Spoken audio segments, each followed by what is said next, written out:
1013, Cleveland and Bradley County's local sports show, weekdays at 5 on ESPN Cleveland 1013.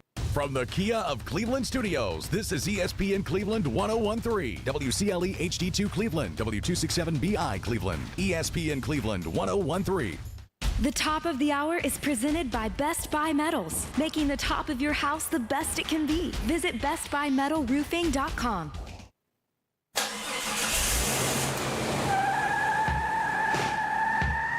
It's time for The Drive on ESPN Cleveland 101.3, presented by Hardees. We will bring you nonstop sports news from the national and local scene and everything in between. So buckle up and join in on the conversation.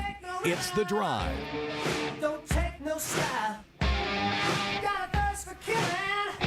Think your body. Woo! Welcome back to The Drive on ESPN Cleveland 1013. I'm Andy Morris along with Jim Gum and Jacob Mason. And yesterday, we kicked things off talking a little college football. Shocking. Jacob had on his red Georgia Bulldog uniform, which, listen, even in defeat, still a proud fan. Shout out Slim Money Mason. Yeah, absolutely. And I had on I actually had on the green Notre Dame Sam Hartman number 10 jersey yesterday. Yep. Today, I've got the number 1, wearing the number 1 green jersey. This is a couple years ago because now the numbers are white on Notre Dame's green jerseys. Which I like the white better. They show up better. Yeah, I think I agree. Yeah. But I like the metallic gold going around the edge. That I don't have that yet. Need to get that one. But Jim's coming in here in an authentic Nike Ohio State Buckeye jersey, number 45. This is the 1996 Ohio State jersey. This is the Andy Katzenmoyer. That's pretty cool. He wore number 45. Of course, the most famous number 45 was Archie Griffin. Yeah. 2-time Heisman Trophy. That's who I thought it was. Yeah, I'm glad. Andy Katzenmoyer got the approval by Archie Griffin to wear that jersey number, and he did, and nobody's worn it since. Okay, so A.J. Hawk wore 47, didn't he? Correct. Okay, I was thinking he was 45 too, but okay, that's right. Yep. Yeah, so big college football fans here on The Drive as we're repping our jerseys this week. Obviously, for me, my Irish are playing Boise State this week. It's the Irish wear green, and that's one thing. We're talking about traditions in college football, and I liked back when Notre Dame would bust out the green jerseys specifically for a big game, like when a ranked USC's coming to town. Now it's like they premeditate it, and it's against a Boise State team who doesn't have Ashton Genty anymore. That's how I look at that. Ashton Genty's the real deal. He is. The Raiders have got themselves a guy. Remember all the slack he caught during preseason for not starting? I think he had like 2 or 3 carries for like 2 or 3 yards or something. And they're like, it doesn't translate. Yeah, he went back to his like Halloween stance. I don't know if y'all noticed that. Like they had Chip Kelly was like bullish on like you need to be in an athletic stance. Like, and then so for the first 2 weeks of the season, he had his hands on his knees and was looking around. Then finally, the boogeyman is back. He went back to like the straight lace, just staring the eyes of the defense down. Had to earn those reps, I guess. He popped off, but still lost to the Bears. It was it's Spirit Week at school this week, and so the first day was Jersey Day. I was like, well, Georgia lost, the Raiders lost, and the Braves have been terrible all year long. So it reminds me. This y'all don't remember this. Bad timing, man. Back in the late 70s, I saw an interview one time. It was Terry Bradshaw and Archie Manning. And they were talking about different ways of throwing a football, doing everything right. And Archie was saying, well, this is what you got to do, this is what you got to do. And everything he was saying, Terry Bradshaw was going, well, I don't do it like that, and I don't do it like that. And finally, Archie Manning goes, well, folks, if you do it like him and you do it the wrong way, you'll win 4 Super Bowls. Yeah. Sometimes you just got to be comfortable in what you do. Whether it's, listen, some things you got, like the experts will say, this is the way you got to do it. You do it the way you're most comfortable, and if you're successful, stick with it. Right. Yeah. So yeah. I mean, I think it's kind of a part of like his DNA trait. Honestly, like he's such like a hard runner, and he's such a like dude that like when you look at him across the line, like that he's coming to run you over, and that stoic stance like just kind of adds to that to me. And you have an impact when literally it trickles into the NFL before he was in the NFL. It trickled into other teams in college. It trickled down to high school. Lord, you looked at middle schooler and pee-wee kids starting to do it. So it's a pretty neat little thing that he has. Yeah, speaking of middle schoolers, big week this week in middle school football. Lake Forest is playing in the first round of the ETFC, that conference tournament going on over there. And Ocoee taking on Cleveland Middle School. Big time rivalry game between those two. Both having really good seasons. Ocoee's undefeated. I think Cleveland's only got one loss, if I'm correct. Two losses. Yeah, okay, but against two really good. Yeah, teams. one was a good Baylor team, and then I think the other one was it Dalton. I think Dalton. Yeah, that's right. So Ocoee versus Cleveland for the City County Championship. They're going to have JV playing at 5:30, and then the big varsity game up at the MAC 7 o'clock between Cleveland and Ocoee. So a lot going on with middle school football, getting ready to wrap up their seasons, and that should be like that every year. Between Lake Forest, Ocoee, or Cleveland, one of those teams should be playing each other the very last game. And I know Lake Forest is in that other conference now to where they're getting to play potentially a couple games if they make it to the championship. So a shout out to the Bruins. Hopefully they make a little run here. I heard a rumor that there's thought of maybe doing a conference between some teams that play each other, like the high schools. Bo Cagle might be trying to spearhead that. So I'm not going to speak on that too much because again, I don't have that full information. But from what I've heard, like there could be a lot of big middle school games coming up around the corner where it's the same teams that you're playing year in and year out in high school as well. You know, one thing that I don't know if we haven't really talked about this, but obviously we know that Cleveland and Bradley are playing this weekend. But historically, they used to play the last game of the year. Now, when they were not in the same region or they weren't at the same level, I got not playing the last game of the season. But I think it would be kind of cool to go back to that tradition of Cleveland and Bradley ending the regular season against each other. I don't know. I mean, I'll be honest. I when I was in high school, we played Bradley game 2, I believe, and then some years game 3. I wish that game was later in the year. I want to see, like, Cleveland's gotten better each week. They haven't won a game yet. That's okay. But they've gotten better each and every week. I want to see the best product of yourself against your rival. That's why I love that, like, these rivalry games in college, like your Florida's versus Florida State. Like, guys that are sophomores are no longer sophomores. Kind of like what Coach Brown said yesterday. Those guys are 12 games in, you're no longer a sophomore. So, to me, same kind of deal. I wish we saw some of these games later. Instead, we had Cleveland and Walker game 1, McMinn and Cleveland game 2, McMinn and Bradley was game 1. Game 1, yeah. McMinn and Walker game 3. Like the reasoning behind that is because they front loaded the out of region schedule this year, and that was across the board with TSSAA. They said, and I get that. But my thing about Bradley Cleveland, now that they're in the same region, could they not say, hey, we really – and make a request to the state, and we all know the state is the one that sets these, but make a request, we would really like to play the last game of the regular season.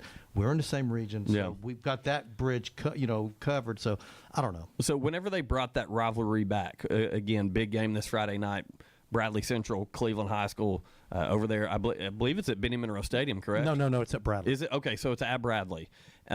Huge game. When they brought that series back, I believe it was 2002, I believe, when it came back after that real long hiatus of just not playing. Cleveland was a 4A team at the time, and Bradley was a 5A team at the time. There was no 6A. Right. So they played it early then, too. It was kind of the same scenario because they got into the region schedule later on. But that's one of those games, and now with Walker Valley being a big-time player in the mix, it's nice to have one of those late in the season to look forward to just because there's so much hype and excitement here in the community around it. I know, like, after the first 3 weeks of the season, like, we're all over here, like, itching, like, I want a rivalry game. I need one. And so, like, the fact that game's going on Friday night, Baylor, McCallie is same another night, one. Two nationally ranked teams, number 23 versus number 25. So that's going to be another big one going on. Eastham and Walker Valley, who are both kind of in the driver's seat in the district, in the region over there. So this is a really good Friday night. I'm going to make a prediction. Bradley's score this past weekend was 10-7. That's not going to be the final score, East Hamilton and Walker Valley. No, That's going to be no. a high-scoring game. I said this earlier today. I feel like just kind of getting the vibes of this game throughout the week of what I'm hearing, what I'm seeing, I think it's going to be very similar to that McMinn-Walker Valley game where it's going to have that Big 12 traditional, like 52 to 40 something. Yeah, it's going to have that Big 12 traditional. We're not going to show up and play a ton of defense. Which I'll say this: East Ham and Walker Valley are playing a little bit better defense than everybody else they're playing right now. But those offenses are just so potent. There's going to be a lot of points put up on the board. As Lane Kiffin says, take the over. yeah, Exactly. Take the over. I don't know what the line would be, but it would be a high one. And I'm with you. I think you look back at Walker Valley McMinn. I think it was 54 to 42. I think and then Ray County played them last week. They put up 50 on Ray County, and we know the kind of defense that Ray likes to play. So it's gonna be a fun game. I hate I'm missing it. Yeah, I was going to say, I think even in that East Ham Ray County game, Ray County put up 33 points. Yeah. And they were in control of the game for most of the game. Yeah. East Ham won 56 to 33. yeah. East Hamilton just poured it on in the fourth quarter, from what I gather. I heard that some fumbles, some things happened that just kind of put East Ham, Things got away from Ray County. Kind of Ray County- unraveled there. Yeah, Ray County kind of shot themselves in the foot is what I heard. Yeah, of course, all high school football coverage here on The Drive is presented by Food City. And, of course, we're talking Bradley-Cleveland week. We got a guest here who knows a little something about the Bradley-Cleveland rivalry, right? Brant Donlin's joining the show. Yeah, absolutely. Oh, hold on a second.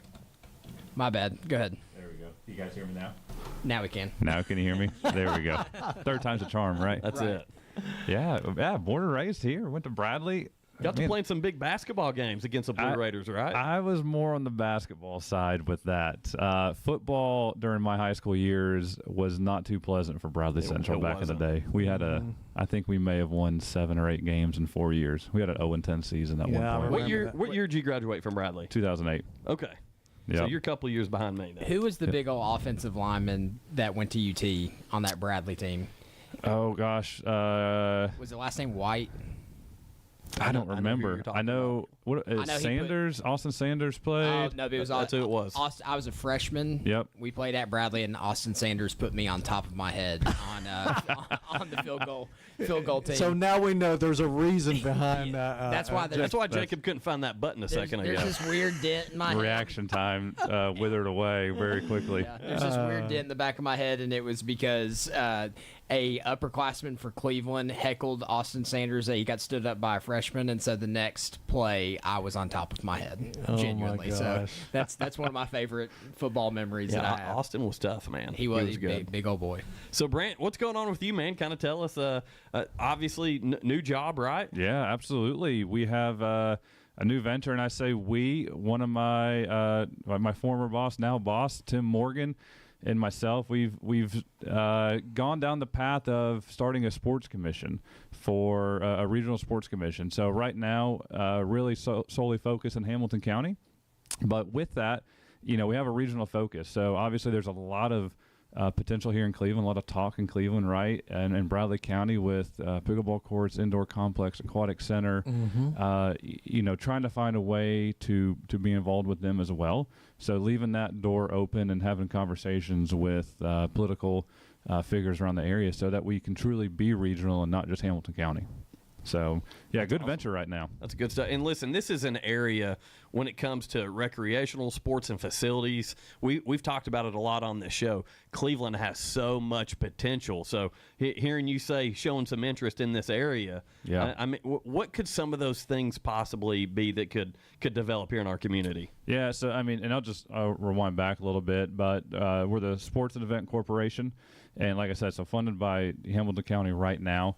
But there's a lot of opportunity. We do, in my previous job, we were doing close to $100 million in total economic impact. We're using youth and amateur softball down there at the Summit, Warner Park, NCAA championships. Ironman was this past weekend. We're touching 100 different events. So what we're doing is is we're really going to prioritize focus on sports tourism. And here in Bradley County, Cleveland, there's a big opportunity, if done correctly, to host stuff that cannot be hosted in our region. So there's no indoor complex except for Lake Point, Rocky Top, and Gatlinburg, Hoover and Down, and Hoover, Alabama. Mm-hmm. Those are our three closest indoor complexes. And those are a pretty good distance away. Yeah. So, what you want is you always want new money coming into town, right? That you want the locals to play in these tournaments that can come into town and spend their money. But what you love is when the visitor from outside stays in a hotel and then they're spending money on food and lodging and gas and all that other good stuff.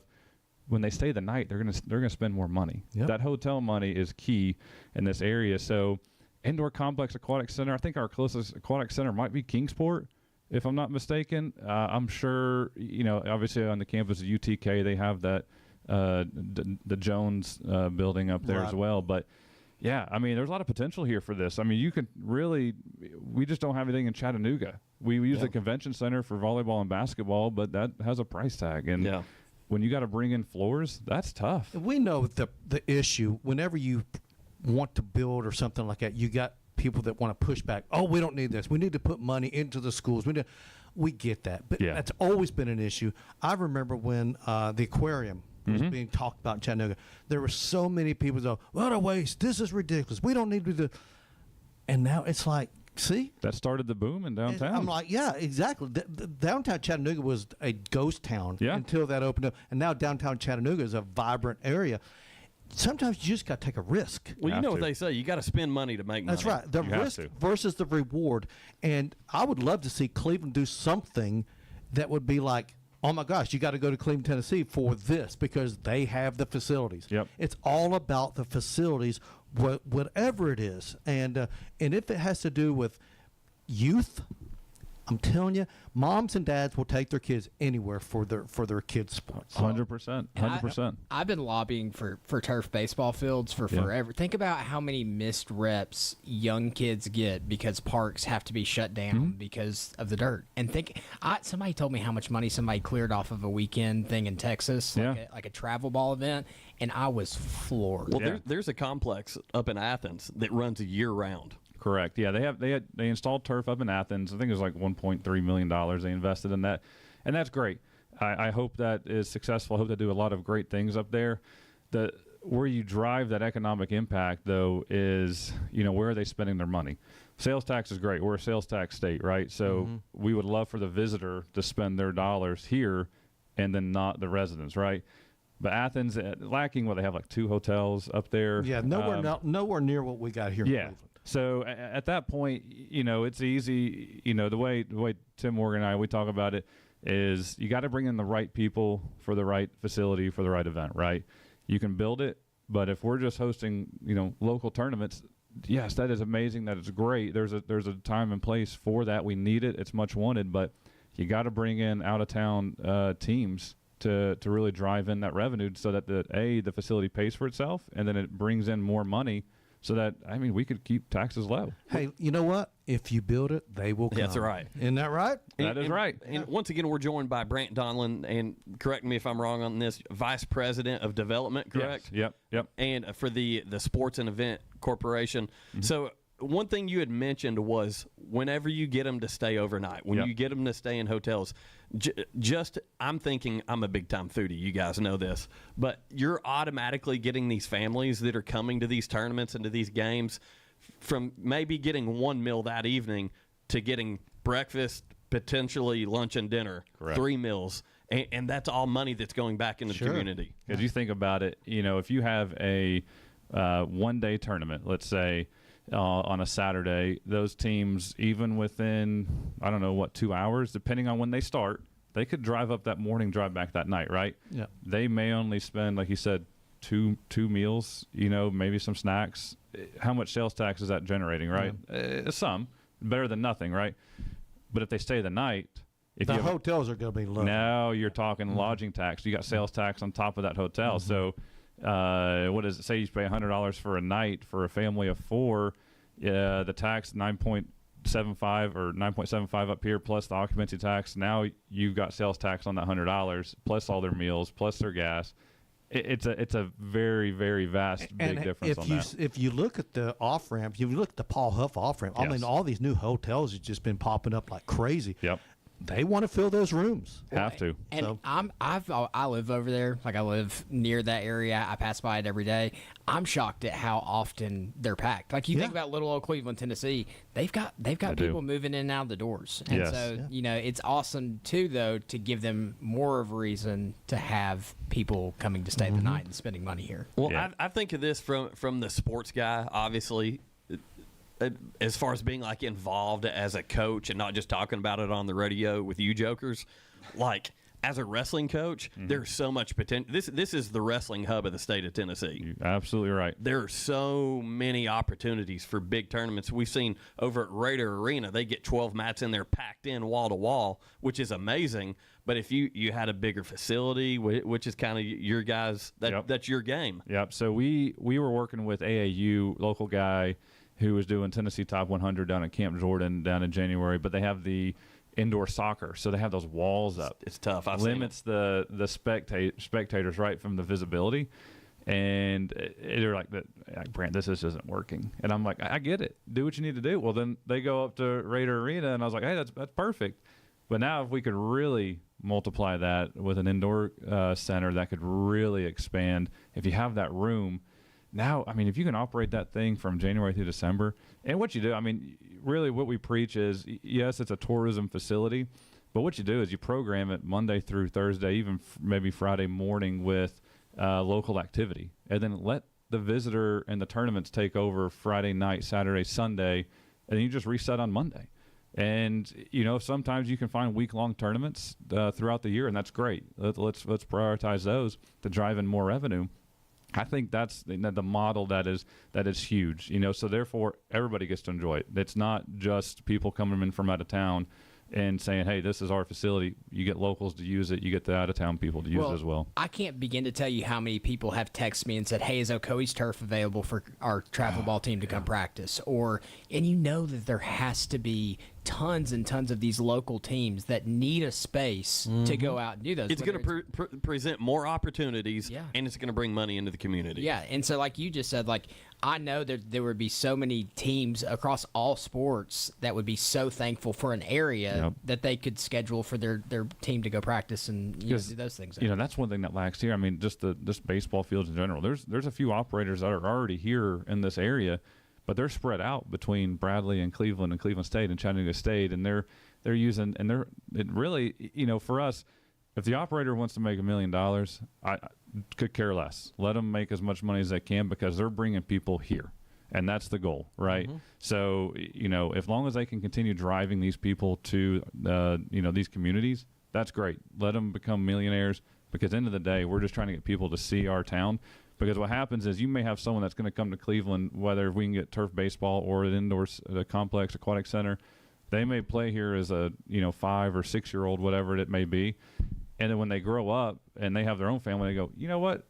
Let's go back to Cleveland, Tennessee, because I had a great time when I played there, and that's something you can't track. You just don't know when they come back. But if you can leave a lasting impression on these people when they're here. I mean, they're going to come back. The memories when they were a kid. That's what's really. Those are the stories that you want to hear about. I mean, who wouldn't want to live in Cleveland, Tennessee? I mean, come on. Hey, I mean, born and raised here. I ain't moved out yet, right? Dead serious too. I've lived in Cleveland my whole life, pretty much.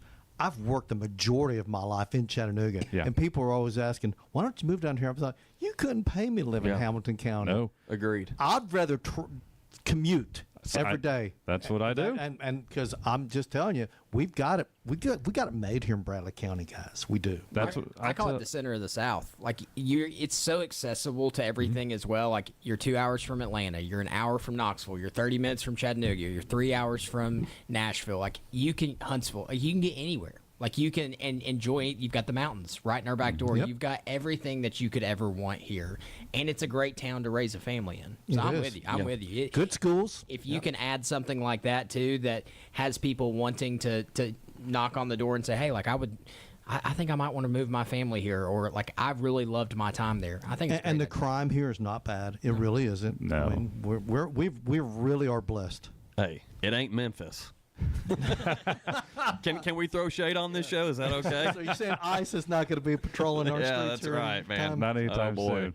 Well, hey, with that, we're going to take a quick break. Brant Donlin, you going to hang with us for a minute? Yeah, hang with you guys just a second. I'll talk about UT baseball coming to town in Chattanooga. Yeah, so let's do it. When we come back right here on ESPN Cleveland 101.3.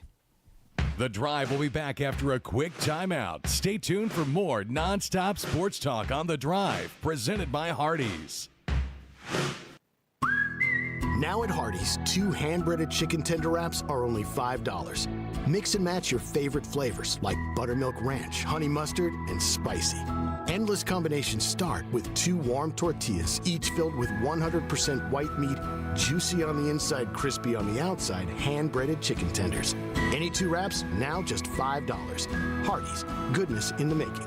These items only. Price and participation may vary. Tax not included. Visit restaurant for details. When competition is fierce, sports injuries happen, and Center for Sports Medicine and Orthopedics is here to help. Saturday sports clinics are available at our Chattanooga and Cleveland offices from August 23rd through November 8th for the treatment of non-emergency orthopedic injuries like sprains, strains, and fractures. Doors open at 9 a.m., no appointment needed to be seen by our highly trained physicians and clinical staff. Saturday sports clinic dates are subject to change. Check sportmed.com for the latest information. That's sportmed.com. This is Alfonso Reviso, General Manager over at Crown in Cleveland, your local Jeep and Ram dealership. Need cash? Check. Behind on bills? Check. Unexpected car repair, broken appliance, surprise vet bill? Check, check, and check. Time to check into Cash, your one-stop money shop.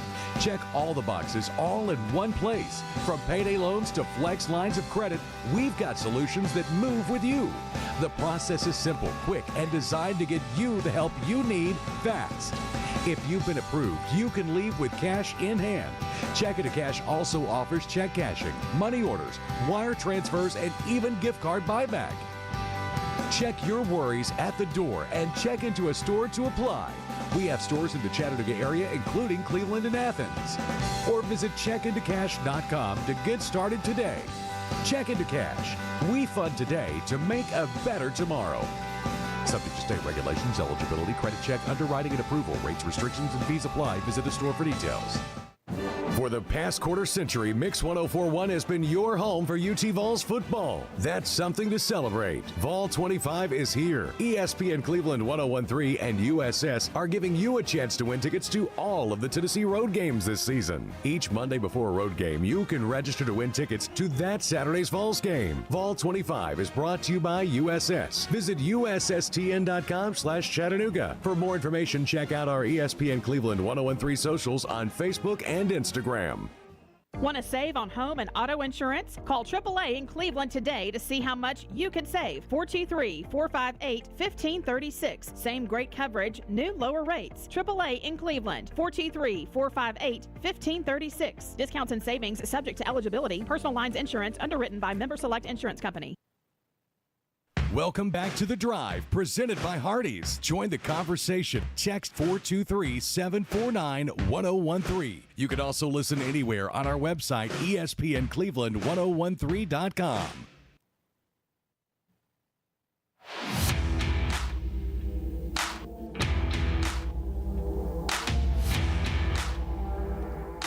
Duracell in Cleveland is now hiring mechanical skilled technicians, $22 to $27 an hour. Excellent benefits beginning day one: medical, dental, vision, paid vacation, holiday pay, 401k, tuition reimbursement, and more. Apply now at Duracell.com. That's Duracell.com. Once again, we're joined by Brant Donlin, the VP of Development for the Sports and Events Corporation. And listen, we got all excited about the potential here in Bradley County that we didn't even talk about. The big event that's getting ready to take place with the Volunteers down at AT&T Stadium. Yeah, so this weekend on Saturday, October 4th at 3 p.m., the UT baseball team is going to do an intra-squad exhibition game down at AT&T Field. Could be the last baseball game at AT&T Field. Right now, I guess it's that's the playing. last scheduled baseball Correct. game for Correct. right now, right? Yeah, nothing else on their calendar at this point in time. But it's going to be really exciting. If you guys remember, they came in last year, 2 years ago, I believe, and then it just monsoon in like the first inning. I think they got an inning and a half in. That was about it. Yeah. And so hopefully it looks like weather looks good. Let me go ahead and jinx that, right? But yeah, so 3 p.m. October 4th. And then it's going to be really cool. You can go to lookouts.com, buy tickets at $12 general admission tickets. You can buy tickets online or day of. And last report we got this morning was we were closing on 2,000 tickets sold already. Wow, that's awesome. And the football team's off. So if you want to watch anything volunteer-wise, this is it here in Chattanooga. Well, hey, since we're throwing out some jinxes and stuff, I wonder if Tony Vitello is going to be there because some rumors are saying he might be out in San Francisco talking to the Giants. I don't know. Oh, really? That's in the rumor mill, fellas. Yeah, we've seen that. We talked about that before you came in. Did you? Okay. They're going to have to throw a lifetime contract at him like they did with Rick Barnes. I'm telling you. I bet you Tennessee fans would want that. That's for sure. That's for sure. That'll be an interesting story to watch unfold as the Vols are in town in Chattanooga at AT&T Stadium. Maybe we get a bunch of fans down there to say, "Don't go, Tony." Yeah, you imagine right after that game ends, breaking news. Man, Tony Vitello. that'd be wild. Yeah. So if you could give us some more details on that. Yeah. So again, Saturday, October 4th, 3 p.m. Eastern time. There in downtown Chattanooga at AT&T Field, home of the Lookouts, which AA affiliate of the playoff-bound Cincinnati Reds. That's right. Thank you, Reds, for knocking out the Mets. Well, no, All the right, Mets, thank you to the Marlins. Mets Thank you to knocked out Marlins. the Mets. Yeah. The Mets knocked out the Mets. But yeah, so first pitch 3 p.m. and then one little local piece to it, to where we're finding out we're going to do a home run derby prior, I believe. So don't quote me on that. I'm still getting details on the home run derby with some high school local kids. Oh, that'll be good. So I got a text earlier. So if anybody's listening, I got text from about 2 kids from Cleveland High School, which I'll have to go back and find their names. Please tell me one of them's E. I should have. Is E a power hitter? Hey, You never know. he's one of the guys that runs the board for us that also plays for Cleveland. That's hilarious. Ephraim Kyle. Let's see. Let's see if I can. If they're listening, Colin Stewart and Owen Goglio. Oh yeah, both Yeah. stud pitchers too. Yeah. So I don't know if someone's listening and can help me get in touch with them. We're gonna do home run derby. It's Owen Golio, by the way. Golio. Okay. Golio. So they were actually targeted to, if they want to compete. We're gonna have like Baylor McCauley, Howard. Those kids from Cleveland were targeted. Yeah, 2 tough kids. And so we're gonna try to do a home run derby there right before the game and maybe get them some exposure and go from there. Now, That's really cool. I'm not trying to put you on the spot here, but I believe we're giving away some tickets to this game. So the way you do this is you call us or text us 423-749-1013 and say, I guess we'll just say UT scrimmage, and so I think it's four tickets. 4 packs of four packs. Yep. Four packs. Yeah. So that'd be fun. It's gonna be a great day. A lot of baseball fans out there. A lot in this area, especially them winning the national title a couple of years ago. Couldn't quite get it done this past year. Tough season. but still very, very solid. Yeah. So just text us at again 423-749-1013. Text UT scrimmage, and we'll pick 4 winners, and we'll send you these. We'll get these tickets in your hand. You go down there to AT&T Field, not Stadium. That's right. That's true. Did I say stadium? Twice. I'm like that's what Jerry. Yeah, that's right. That's Jerry That's right. World. Yeah, That's right. AT&T Field. Stadium. Yeah. Not to be AT&T confused with Erlanger Park, which is going to be opening next year. Which that's going to be right. sweet. Have you been down or seen the construction? I have. I'm waiting for a nice another tour with all their updates. So maybe we can get you guys to come down there with us. I love going online and looking at the construction cam. They've really made a lot of progress in the last couple months, man.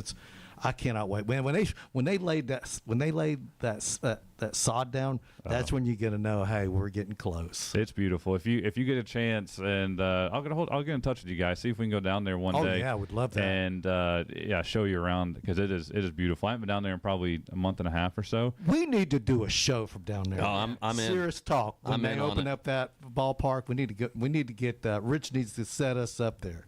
Yeah, that'd be a Do lot a of fun. show. I'm down. Hey, once again, Brant Donlin, VP of Development for the Sports and Events Corporation. Brant, appreciate you taking the time to join us today, man. It's been a lot of fun. Been very informative. Yeah, absolutely. Thank you guys for having me.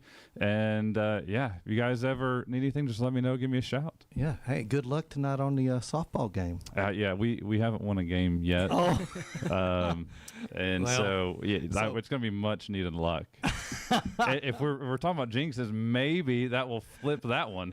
Well, Well, it's still fun though, is it not? Work on your power hitting. Work on your home run swing because they might need you in that home run derby. That is not happening. My 6-year-old probably has a better home run swing than I do. I'm a gap hitter. I like to hit the gap and run the bases. We'll have to send you a few names of some guys from Walker, Bradley, and Cleveland that might be able to compete in that. I know that the town would love to. Send me those, and I'll send them on to them, and then, like I said, we'll let them take it from there and see if we can get someone. Which I know it started fall break; it's a little tough, but if you guys chance, we're excited to partner with the Lookouts on this with the Sports and Event Corporation. So if you guys can go down there 3 p.m. on Saturday, it'd be great. Good stuff. Brant Donlin, VP of Development for the Sports and Events Corporation. With that, we're going to take a quick break. When we come back, going to talk some Major League Baseball. Playoffs got started today. Right. Jim Gum's getting fired up because his Reds are getting ready to play here shortly. And unfortunately, that other team up north in Ohio dropped their game to lead things off. We're going to talk about all of that when we come back. The Drive will be back after a quick timeout. Stay tuned for more nonstop sports talk on The Drive, presented by Hardees. The difference between an average morning and a Hardee's morning is hearty goodness that lasts till lunchtime. Like Hardee's smoked sausage biscuit. Split Hillshire Farm smoked sausage on a made-from-scratch buttermilk biscuit. And our Frisco breakfast sandwich with cherrywood smoked bacon or ham on toasted sourdough. Hardee's, goodness in the making. Download the app and join my rewards for special offers. Available for a limited time at participating restaurants. When competition is fierce, sports injuries happen, and Center for Sports Medicine and Orthopedics is here to help. Saturday sports clinics are available at our Chattanooga and Cleveland offices from August 23rd through November 8th for the treatment of non-emergency orthopedic injuries like sprains, strains, and fractures. Doors open at 9 a.m., no appointment needed to be seen by our highly trained physicians and clinical staff. Saturday sports clinic dates are subject to change. Check sportmed.com for the latest information. That's sportmed.com. Not all composite decking is the same. Enjoy life's beautiful moments on an equally beautiful composite deck. Envision's products feature deep, non-repeating grains and distinct colors throughout each pour, offering a truly unique appearance unlike anything else on the market. Learn more and find inspiration for your project at Cleveland Plywood. Cleveland Plywood Company, 2700 20th Street Northeast in Cleveland. This is Thomas Williams with Mountain View Nissan of Cleveland. Stop by today and take advantage of Bradley County's largest pre-owned inventory, or visit cleveland-nissan.com, home of the lifetime warranty. ESPN Cleveland 1013 is powered by Duracell. Men, are you having testosterone issues? Don't risk your health at a pop-up low-T clinic. Tennessee Valley Urology offers safe, medically supervised treatment with real results. And they're expanding. Their new Ooltewah location opens this fall. TNValleyurology.com. Book your appointment today. Cleveland Tire Center, locally owned and operated for over 45 years. Cleveland Tire, your one-stop auto care shop in Cleveland. North Lee Highway, where the name says it all. You bleed orange. You never miss a Vols game. But when's the last time you showed that same pride in your smile? At Magnolia Dental Center of Cleveland, we treat every patient like it's 4th and goal. Fast, tough, and no-nonsense care. Just like the way Tennessee plays. Cleanings, repairs, full-on restorations. We'll get you back in the game. Magnolia Dental Center, proudly serving Vol Nation, one winning smile at a time. Call 423-476-3307 or visit magnoliadentalcenterofcleveland.com to schedule an appointment today. Welcome back to The Drive, presented by Hardees. Join the conversation. Text 423-749-1013. You can also listen anywhere on our website, ESPNCleveland1013.com.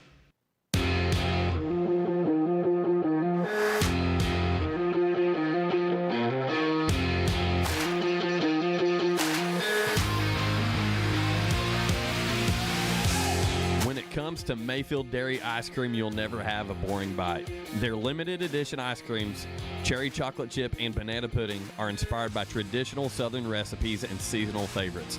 Pick some up today at your local grocery store. Learn more at mayfielddairy.com. And I can say this is going to be our last of the 2025 season of our Atlanta Braves Mayfield Dairy coverage, because it's about to transition to Major League Baseball Mayfield Dairy coverage as we're entering the postseason here. But just a quick recap on the Braves season.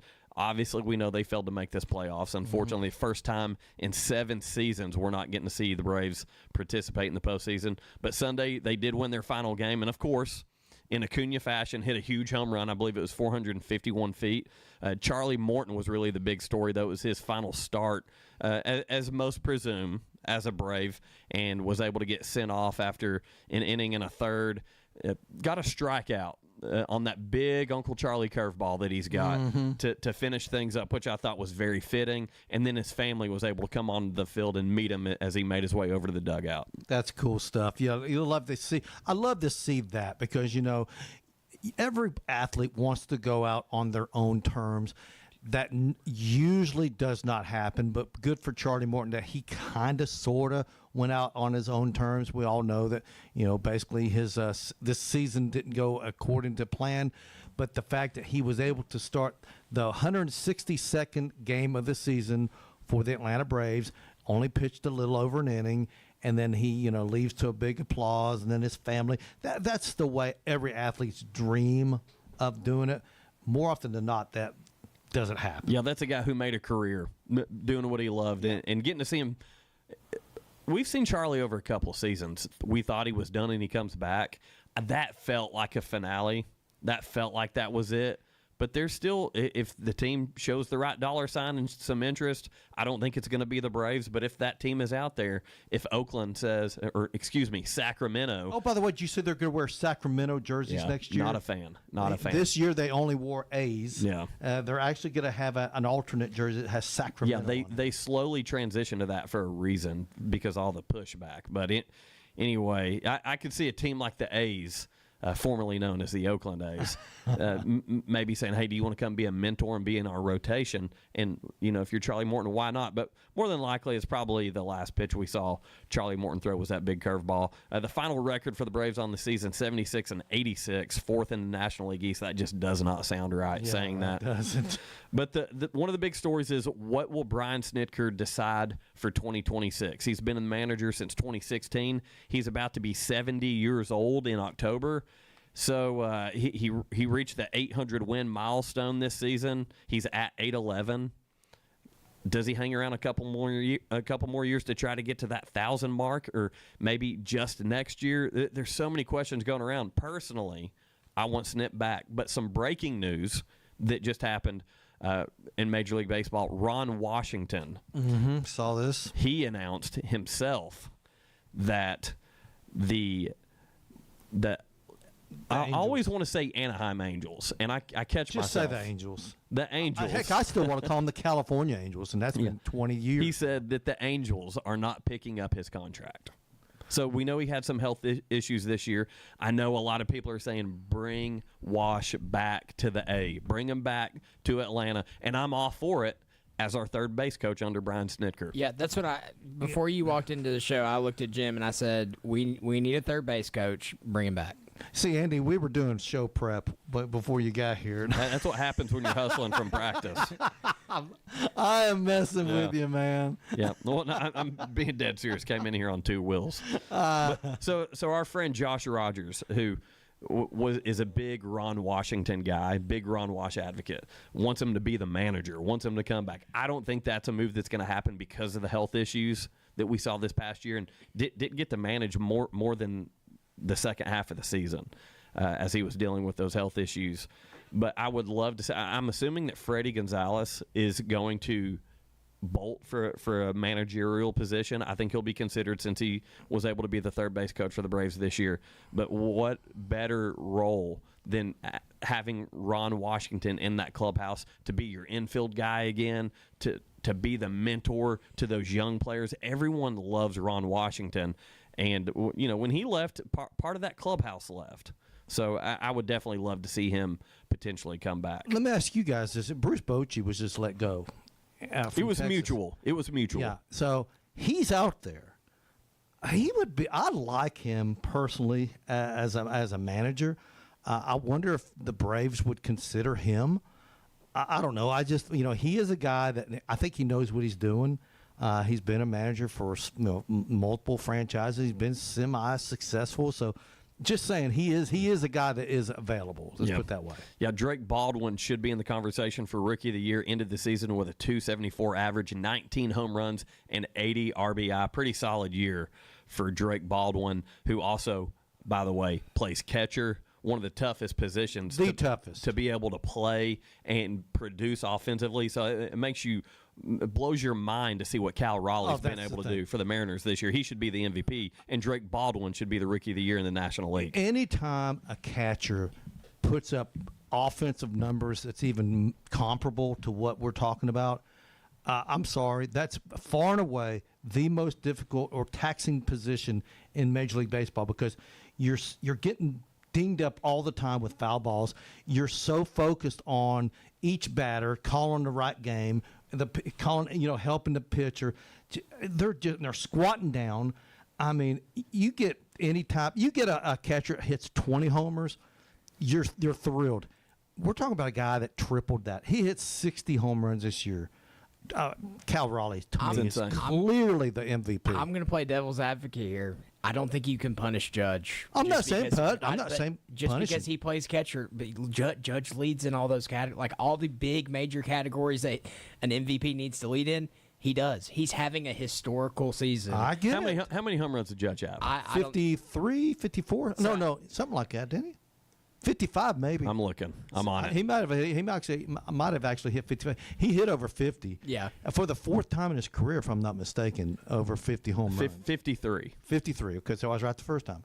But listen, I'm nothing against Judge.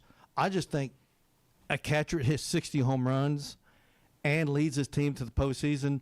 I'm giving it to Cal Raleigh because you just don't see catchers. Well, there's never been a catcher ever do this before. I agree with you on this, Jim. I think it's part of the resume that when you look at that and say, yeah, obviously. Consider the defensive position he plays. Yeah, Judge can't help the fact that he's not a catcher. No, it's not his, and it's not his fault. I think Judge in any other normal season would clearly be the AL MVP.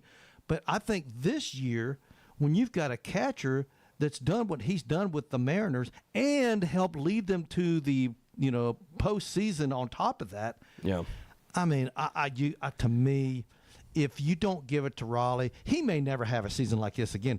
I feel very confident that Judge is going to have monster seasons in the next few years coming up again. That's where I agree with you, and that's what Jacob's wrong. We'll just say that he can't talk right now. He can't defend himself, so we're going to attack him. And by the way, he's getting us connected with Coach Drew Akins. And we talk about how important pitching is in the postseason.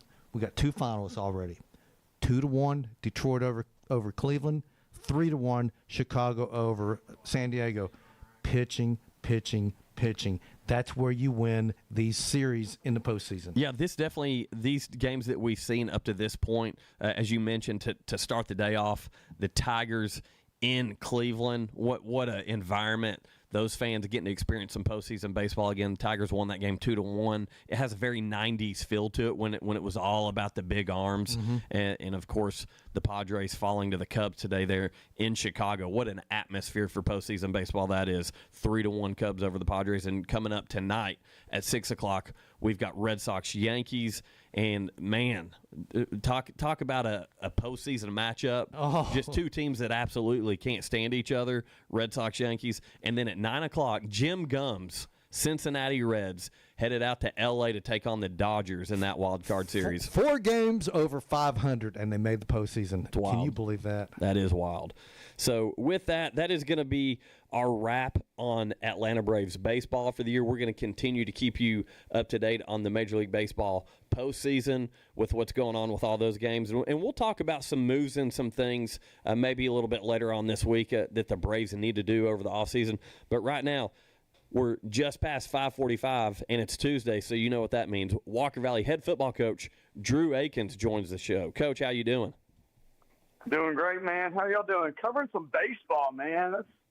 That's I hate that baseball has become such a niche regional sport. That used to be what we grew up with. It's hard to see, what baseball's become, where you don't know those stars anymore, man. Yeah, baseball's done a poor job of promoting. Like you said, everything's regional. They don't promote it nationally. It's all about, in this area, it's all about the Atlanta Braves. Up in Cincinnati, it's all about the Reds. Over in Houston, it's all about the Astros. So you get this, but you're right. The NFL, the NBA, they promote their leagues and their stars nationally. Where in baseball, you just don't see that. Yeah, it really is sad. When you grew up, I knew all of them. I knew every star that played. And, you'd all know their batting stance. We'd all, try to mimic their batting stance, no matter who it was. Barry Bonds was on TV all the time. Ken Griffey Jr. was a Mariner, but you knew all about him. And nowadays, I couldn't name – it's sad. I couldn't name a Mariners player right now. And if you said, hey, this kid plays for the Mariners, you're like, oh, yeah, I guess I knew that. But it's such a poor job of marketing stars. Coach, you haven't heard of the big kids not loving it. You haven't heard of the big dumper? Don't know who Cal Raleigh? Oh, the guy that's hitting all the home runs. Yeah, the big dumper. Come on, Coach. Listen, I heard his name for the first time in my life last week, and it's just because I was scrolling social media, and I guess he hit his 59th or 60th home run. Is that what happened? He just hit it? That's correct. Yeah. So, yeah, but that's a great example of that. Somebody's hitting 60 home runs in a season, and somebody that's a fairly sports guy didn't even know he existed until last week. Is that just such a poor job of marketing? I hate that for baseball because my kid loves baseball. I loved baseball growing up. And it's just lost so much of its national appeal. Yeah, I can sympathize with that. Like me and Andy argue all the time. I'm not paying $29.99 extra on top of a cable feed just so I can watch the Braves. I'm just not doing it. I love the Braves, but I can turn on football every Sunday and get to watch games. I can turn on I get to watch my only the ones that they want to give you in the NFL. Yeah, I will say that unless you pay for Sunday ticket. But it's I know Sunday I wanted. Go ahead. Sunday, I wanted to watch Jackson Dart with the Giants. That was, his first start was Sunday, and I wanted to watch that, and I couldn't get it. So, but I'm way more inclined to go buy the Sunday ticket than I am to buy whatever Major League's, all pass is. So, I don't know. It's interesting to see how NFL has become the king and baseball's fallen to such a regional sport. Well, Coach, do you want to talk any high school football or? Yeah, I was gonna say, did y'all expect that start? I didn't expect that start. No, that's all right. No, that's good. Listen, man, that's good radio. I like talking about all kinds of stuff. Yeah, I like this kind of stuff. I like thinking of the national picture. I think it's a cool thing. But yeah, obviously had a good reintroduction last week into 4 quarters. I thought Saudi Daisy came and played a really good game against us. I think we played really well too. Made a couple more mistakes than we normally make, but still were able to get on the board 35 points and ended up playing pretty well. Even with Roman getting his first game back, he's probably last week was looking about 85%. He looked really good in practice today, so I expect him to continue to progress. Luke's back at practice today, so that was fun to watch him move around. We're getting healthy. It's the right time because, man, we got a great team that we got to travel to on Friday. Well, Coach, I want you to talk about your defense for a minute because I'm not gonna lie. I'm taking a quote out of Lane Kiffin's mouth. Take the over next week. When it comes to the two teams that are going to be on the field. I love defense, but these are two very high-powered offense. But go ahead and talk about the defensive performance against Saudi Daisy, holding them to 7 and getting a lot of turnovers meanwhile. Yeah, me and Andy talked about it today. I think we've been so opportunistic at critical moments with our turnovers. The first turnover of the game, they had driven the ball to their side of the field, and Mike gets an interception on the 2 to 4 yard line. But then he runs it back to the 50, which sets us up in great field position.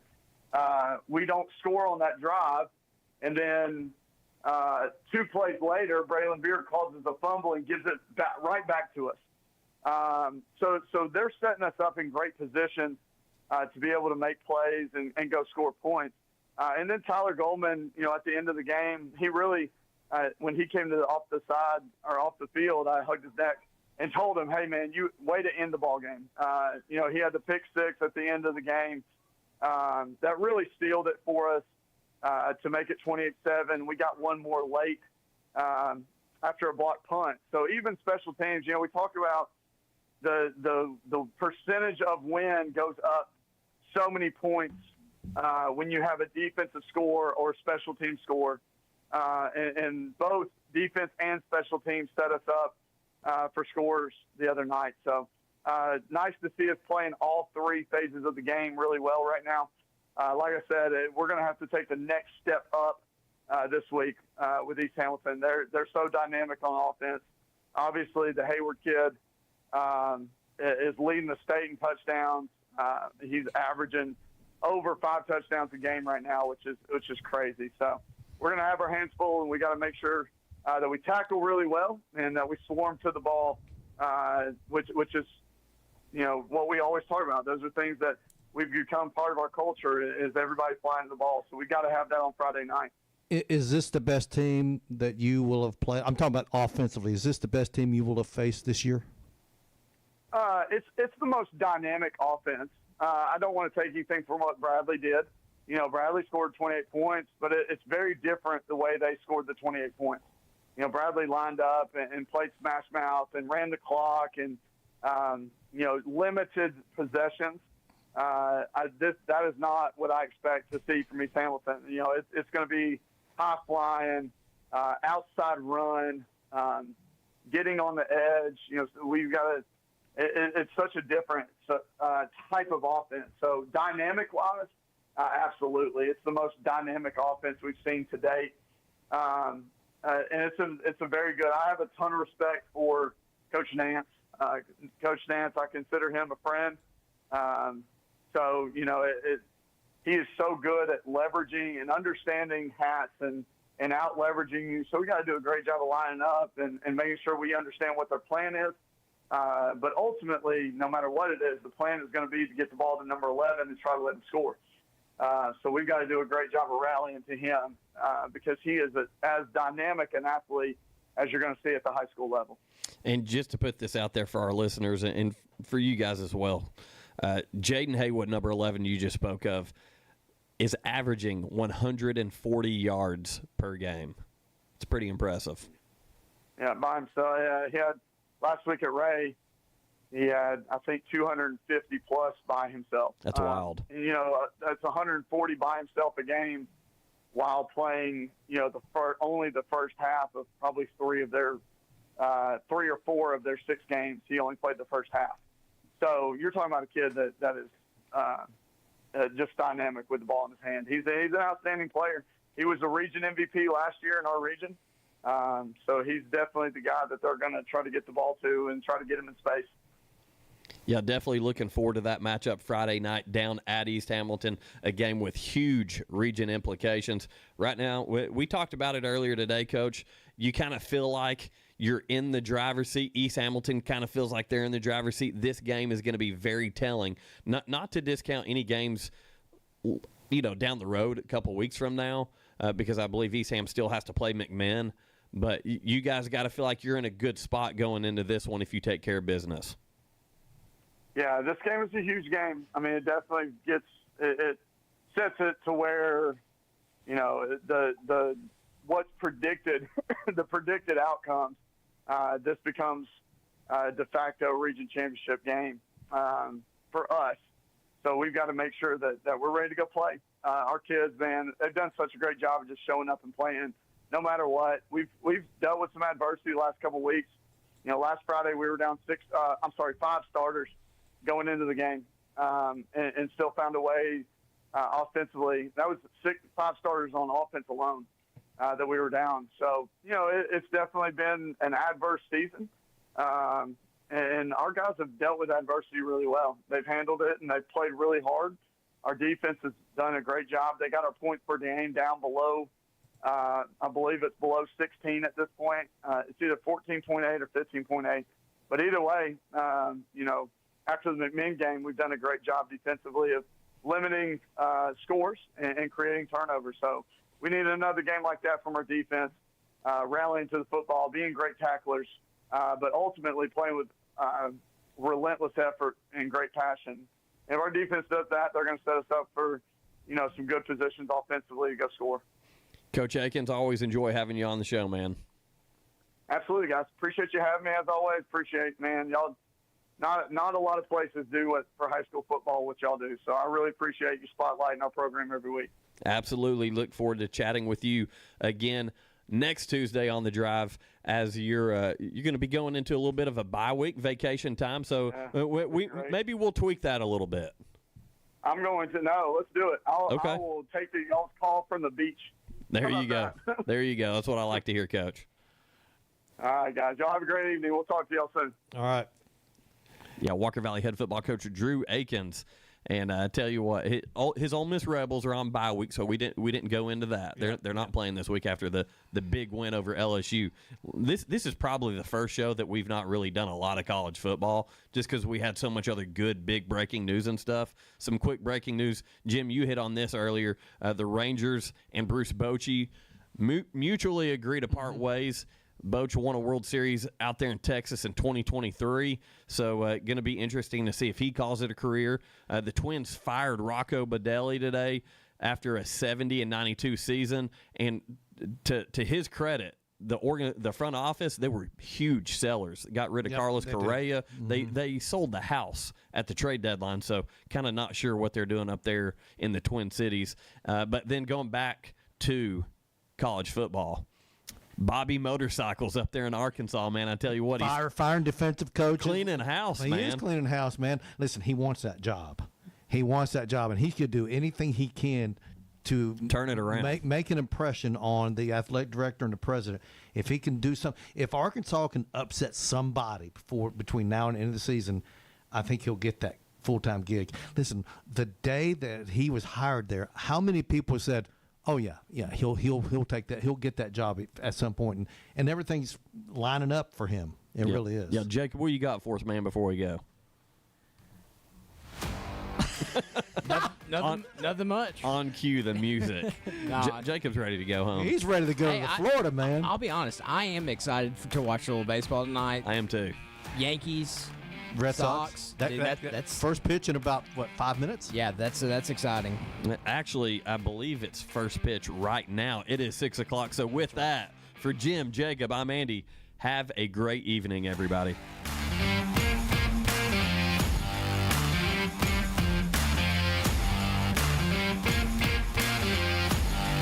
It's time for a Don Ledford of Cleveland traffic update on ESPN Cleveland 101.3. Don Ledford Chevrolet Buick GMC, located on North Lee Highway in Cleveland. Or visit donledford.com for details. Don Ledford, where we say yes. It's on-time traffic with Commander Chuck. Good afternoon, T-Dot is. I'm working with a couple of wrecks out here. It's just busy right now with that traffic volume up past Bonnie Oaks here on the interstate on 75. It continues to push up towards the Cleveland, Bradley County area. We've had to deal with some radar out here in a few areas this afternoon. 75 south of Chattanooga in North Georgia, especially around parts of Catoosa County, and 24 out in Marion County as well. Happy Hemp Pharmacy now open at their new location. They're on Cummings Highway in Lookout Valley right next to that Walmart. I'm Commander Chuck, your on-time traffic. From the Alon Planning Partners Weather Center, here's your forecast on ESPN Cleveland 101.3. Visit them online at alonplanning.com or give them a call at 423-315-1441. Sprinkle or two may be this evening, but overall it should be a nice night. Partly cloudy skies clearing later tonight. On Wednesday, 86 for the high. It's going to be a warm one. We'll have partly cloudy skies in the morning, clearing in the afternoon. And then we're going to start to cool down a little bit. The humidity is going to drop a little bit as well. A high of 82 on Thursday. Friday, a high of 80 and 82 on Saturday, 82 and late day showers Sunday. Download the Local 3 weather app, free for iPhone and Android. I'm Chief Meteorologist David Carnes for the Local 3 Storm Alert Team. Your current Milligan Vane temperature is 83 degrees. MilliganVane.com. Hardees is hiring. Join the Star Team. Flexible scheduling, daily pay, free meals, 20% family discount, plus paid vacation for part-time and full-time employees. Apply in-store or online at hardees.com today. Mix 1041 is celebrating 25 years of being your home for the UT Vols. A quarter of a century of Go Vols. As part of our celebration, Mix 1041 is giving you an opportunity to win tickets to every UT football game this season, home and away. We're giving away home game tickets on UT Ticket Tuesday, presented by TVFCU. Road game tickets will be given away each Monday before a road game, presented by USS. Vols 25 on Mix 1041. For all the details, visit mymix1041.com. This is Alfonso Revizzo, General Manager over at Crown in Cleveland, your local Jeep and Ram dealership. When competition is fierce, sports injuries happen, and Center for Sports Medicine and Orthopedics is here to help. Saturday sports clinics are available at our Chattanooga and Cleveland offices from August 23rd through November 8th for the treatment of non-emergency orthopedic injuries like sprains, strains, and fractures. Doors open at 9 a.m., no appointment needed to be seen by our highly trained physicians and clinical staff. Saturday sports clinic dates are subject to change. Check sportmed.com for the latest information. That's sportmed.com. Cleveland Tire Center for over 45 years with the best name in tires: Bridgestone, Firestone, Goodyear, and Michelin. Northley Highway, Cleveland. Cleveland Tire Center, with a name says it all. From the Kia of Cleveland Studios, this is ESPN Cleveland 1013, WCLE HD2 Cleveland, W267BI Cleveland, ESPN Cleveland 1013. The top of the hour is presented by Best Buy Metals, making the top of your house the best it can be. Visit bestbuymetalroofing.com. Pretty close. Yeah. That's about as close as you can get. Yeah. Clark, of course, the head coach of the 5-0 Vanderbilt Commodores, and Coach Callie and Clark are close buddies. Vandy is part of College Game Day, albeit on the road in Tuscaloosa this weekend as they play the Crimson Tide. That's going to be a fun game to watch. I bet you cheer for Vandy in that game. Oh, for sure. Yeah, you don't cheer for Alabama, do you? I don't normally know, but I mean, there aren't a lot of people. Well, actually, there are a lot of there people actually who are do. a lot of Alabama people that are in Nashville. But if you're in the SEC and you're not a part of Alabama, you typically don't cheer for Alabama because they're like the dynasty teams. It's like the Chiefs now or the Patriots of yesteryear or whatever. Like, right. It's just like, come on, let someone else have a chance. That's right. And Vanderbilt is such a come up story. And of course, there's so many Titans fans that are Vandy fans. So yeah, and it makes Jim Wyatt just so happy. It does. You guys. He is in a good spot right now when it comes to Vandy. And then from there, flew to Houston.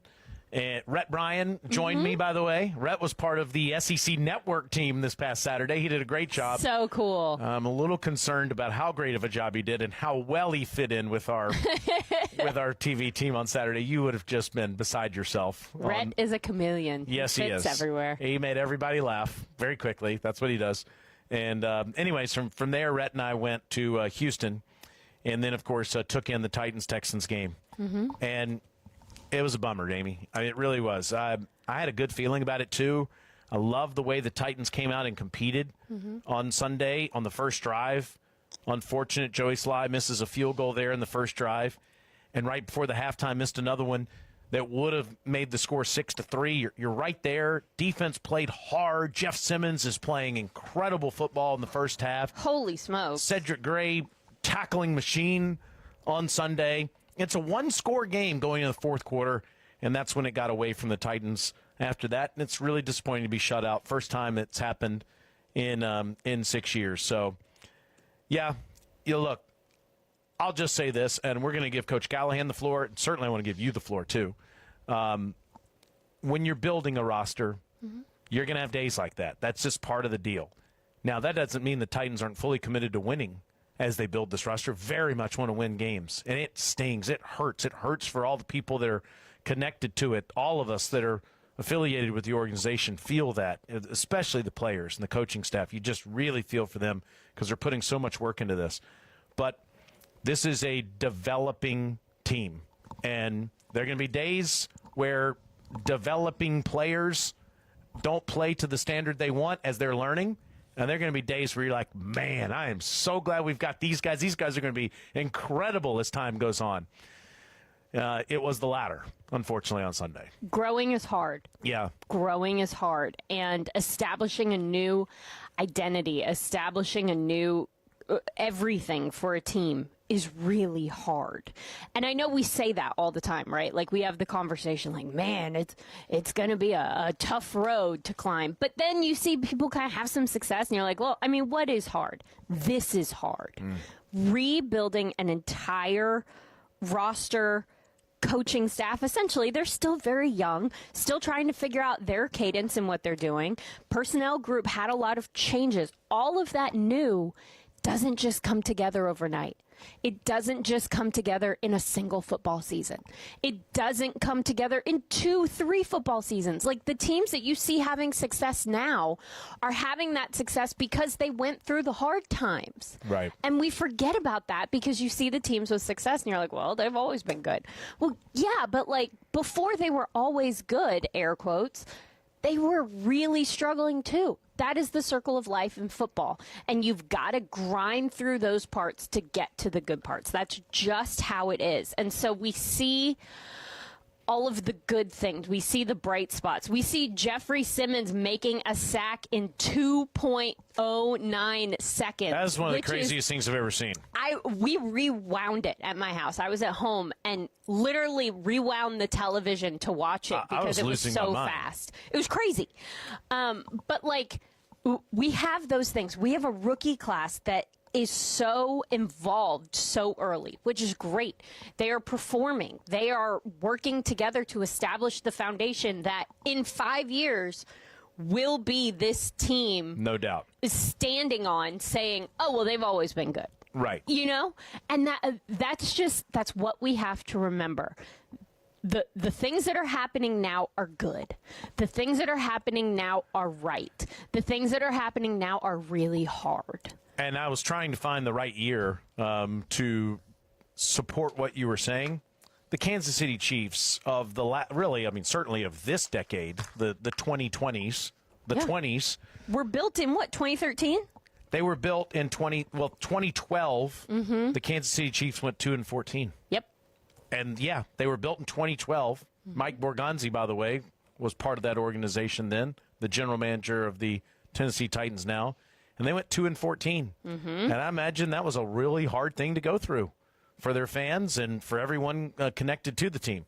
But after they went 2-14, they very quickly went to the playoffs, and they've been a perennial contender since. The next year, they went 11-5, and off they went. Now, who knows how long it takes with each rebuild? It's a different story, but yeah, that's a great point you make, Amy, because yeah, I don't think that people remember that. Really? The Kansas City Chiefs went 2-14? Yes, in 2012. Kansas City Chiefs were not great when, I lived there for a very long time, and they were not the dynasty that we have now. They were kind of just like a team. That's it. It just is what it is. I'm not trying to be mean, although you guys know how I feel about the Chiefs. But it's the circle of life in the NFL. You cannot be a contender all the time. Right. That is how the league is built. Right now, this Titans team, is figuring out what the next, not just next year, 2 years, what the next 10 years are going to look like. Right. That's what's being built right now, and you've got to slug through this to get to the good parts. Yes, you do. And let's hope that those good parts happen sooner rather than later. Yeah, let's hope they happen in Arizona. And I, again, just want to reiterate that the team is totally committed to that. They desperately want to win a football game and are doing everything they can think of to do it. I'm going to talk to Coach Callahan about this. Amy, I really love having a quarterback that cares as much as Cam Ward does. I think he's super talented, and I think that people have seen examples of that talent in the first 4 weeks. They certainly saw the talent on display at the collegiate level, and this wasn't his best performance. He'd be the first. In fact, he did tell you that after the game. But I really appreciated how candid he was after the game and how much it matters to him, because you can tell. This guy hates going through it, and he wants to do everything he can to change it. Yeah, and I think that's what makes him a good leader. Yeah. I think that guys respect the honesty. I think that guys respect the candor. And I think that that's why he's able to connect with so many different people. Look, I've said it from the day that I met Cam Ward. He's the coolest guy I've ever met. And I mean that in the way that he carries himself and the way that he interacts with people is just so organic. And he does a great job of meeting people where they are, leveling with them, and then telling them what they need to know, whether they really want to hear it or not. Right. But I think that's what makes him such a relatable guy, is that he'll just say it. And he says it in a way that's not to cause harm.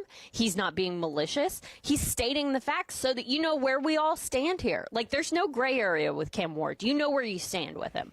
And I think that that's a really good leadership quality. And I think that's what is ultimately going to make him successful, is that guys in the locker room know where they stand with Cam Ward. Like, they know what's up. They know how he feels. They know where he feels like there needs to be a better play or where there need to be changes, what things need to be addressed. And so I think having a guy that's so young that already knows that and is able to fill that part of it is incredibly valuable. And so then it's filling in the rest of it. It's getting the offense to all work together. It's getting all of the things to fire on all cylinders. And, I mean, he listed out a laundry list of things that need to be better, including himself. Like, he took that ownership. I need to play better. I need to make sure that this is working. The same as the offensive line, the same as the receivers, the same as the defensive line. I mean, he went through everything. And that to me, is a good leader. Last thing I want to say to you, Amy, is you care so deeply about this organization. It's your livelihood, but it's personal to you, and you've been around it for over a decade now. And I just want to tell you that I'm feeling that. And it when you travel with these guys and girls, when you see the whole organization, when you travel together with these men and women who care so deeply about it, you care so deeply about it, and you want it for them. You really do. And I will say this: I am really proud of how much everyone cares and how invested everyone is to getting this thing turned around. And I firmly believe they will. But it's just cool to now live your life, you know, the life you've been living for so long, and seeing how much it means to all the people in the organization. It becomes so much more. And people come up to me all the time, and, you know, because I'm 88% of the time wearing Titans stuff. So or Oilers. Yeah, so I'm a very easy, like, conversation starter. Right. But people will come up to me a lot and be like, "Oh man, tough loss," and "Oh man, that sucks." But the difference is, frankly, you lose and then you go back to your life. As a Titans fan, for most of them, is you lose the game, and then it's like, well, turn the TV off, and then that loss goes away. For the people in this building, the coaches, the players, but also the staff who it is their life. Work here, this is it. Yes. So you understand why people get so upset, why there's so much passion, why you see those moments in a press conference or on the field or on the sidelines, or you get it because you don't turn it off here. We live in it all week long. And when things are going great, it's the best. And when things are hard, it's hard. And you understand that. You buckle up every July. You look yourself in the mirror and you go, am I getting on this ride again? And the answer is always yes, because there's no other way to be. But you feel it deeply, no matter what. If you're in this building, if you're part of this team, part of this family, day in, day out, you feel it really deeply, both the good and the bad. I'm proud to be on the ride with you, my friend. It's a fun ride. It really is. We'll get there. Yes, we will. Coming up, Titans head coach Brian Callahan joins us. But first, the pinnacle moment of the game. Houston operates from Tennessee's 32-yard line. Oh, look at that. My goodness, Jeff Simmons almost took the snap. He got C.J. Stroud, and he threw him down on the ground. I really, really thought he was going to take the snap. Pinnacle Bank, the official bank of your Tennessee Titans. Sign up for Titans banking exclusively at Pinnacle. Visit titansbanking.com, member FDIC. Brian Callahan is on the Brian Callahan Show next. Football is all about more preparation, more effort, more victories. And so is this offer. Open a Titans checking account with at least $100 and a recurring direct deposit of at least $500 by September 30th. And you could get a $200 Titans Team Store gift card. And there's more. You'll also be entered in our Nashville Wow Weekend drawing, including a Titans game, Ty Myers concert, hotel, and $500 gift card. Details at TitansBanking.com. Titans checking from Pinnacle. Play hard. Bank easy. Member FDIC. Here's a club you'll want to get into, Club Citgo. It's the super easy app that opens the door to great fuel savings and more. Sign up and instantly save 23 cents per gallon on your first fill-up, plus everyday savings that really add up. You can also enter our sweepstakes with multiple winners and giveaways, like free gas for a year. And Club Citgo makes paying easy with a convenient mobile pay feature. So welcome to the club where all the action is. Download Club Citgo today. Savings could up to 30 gallons, only at participating locations. Data rates may apply. In the heart of every community, caring comes naturally. At Farm Bureau Health Plans, we're not just a health plan provider. We're your neighbors, your friends, and your partners in health. With us, you are more than just a member. You are a valued part of our Farm Bureau family. Together, we care. Together, we grow. Together, we thrive. Farm Bureau Health Plans, where your health is our commitment. Plan on us. Visit us at fbhp.com/together. That's fbhp.com/together. The Titan style of smash mouth football is built in hard-fought practice. Drill after drill after drill. The same goes for Nissan's lineup of vehicles. Thousands of hours of testing. Mile after mile after mile. That's why Nissan is #1 in new vehicle quality among mainstream brands by J.D. Power.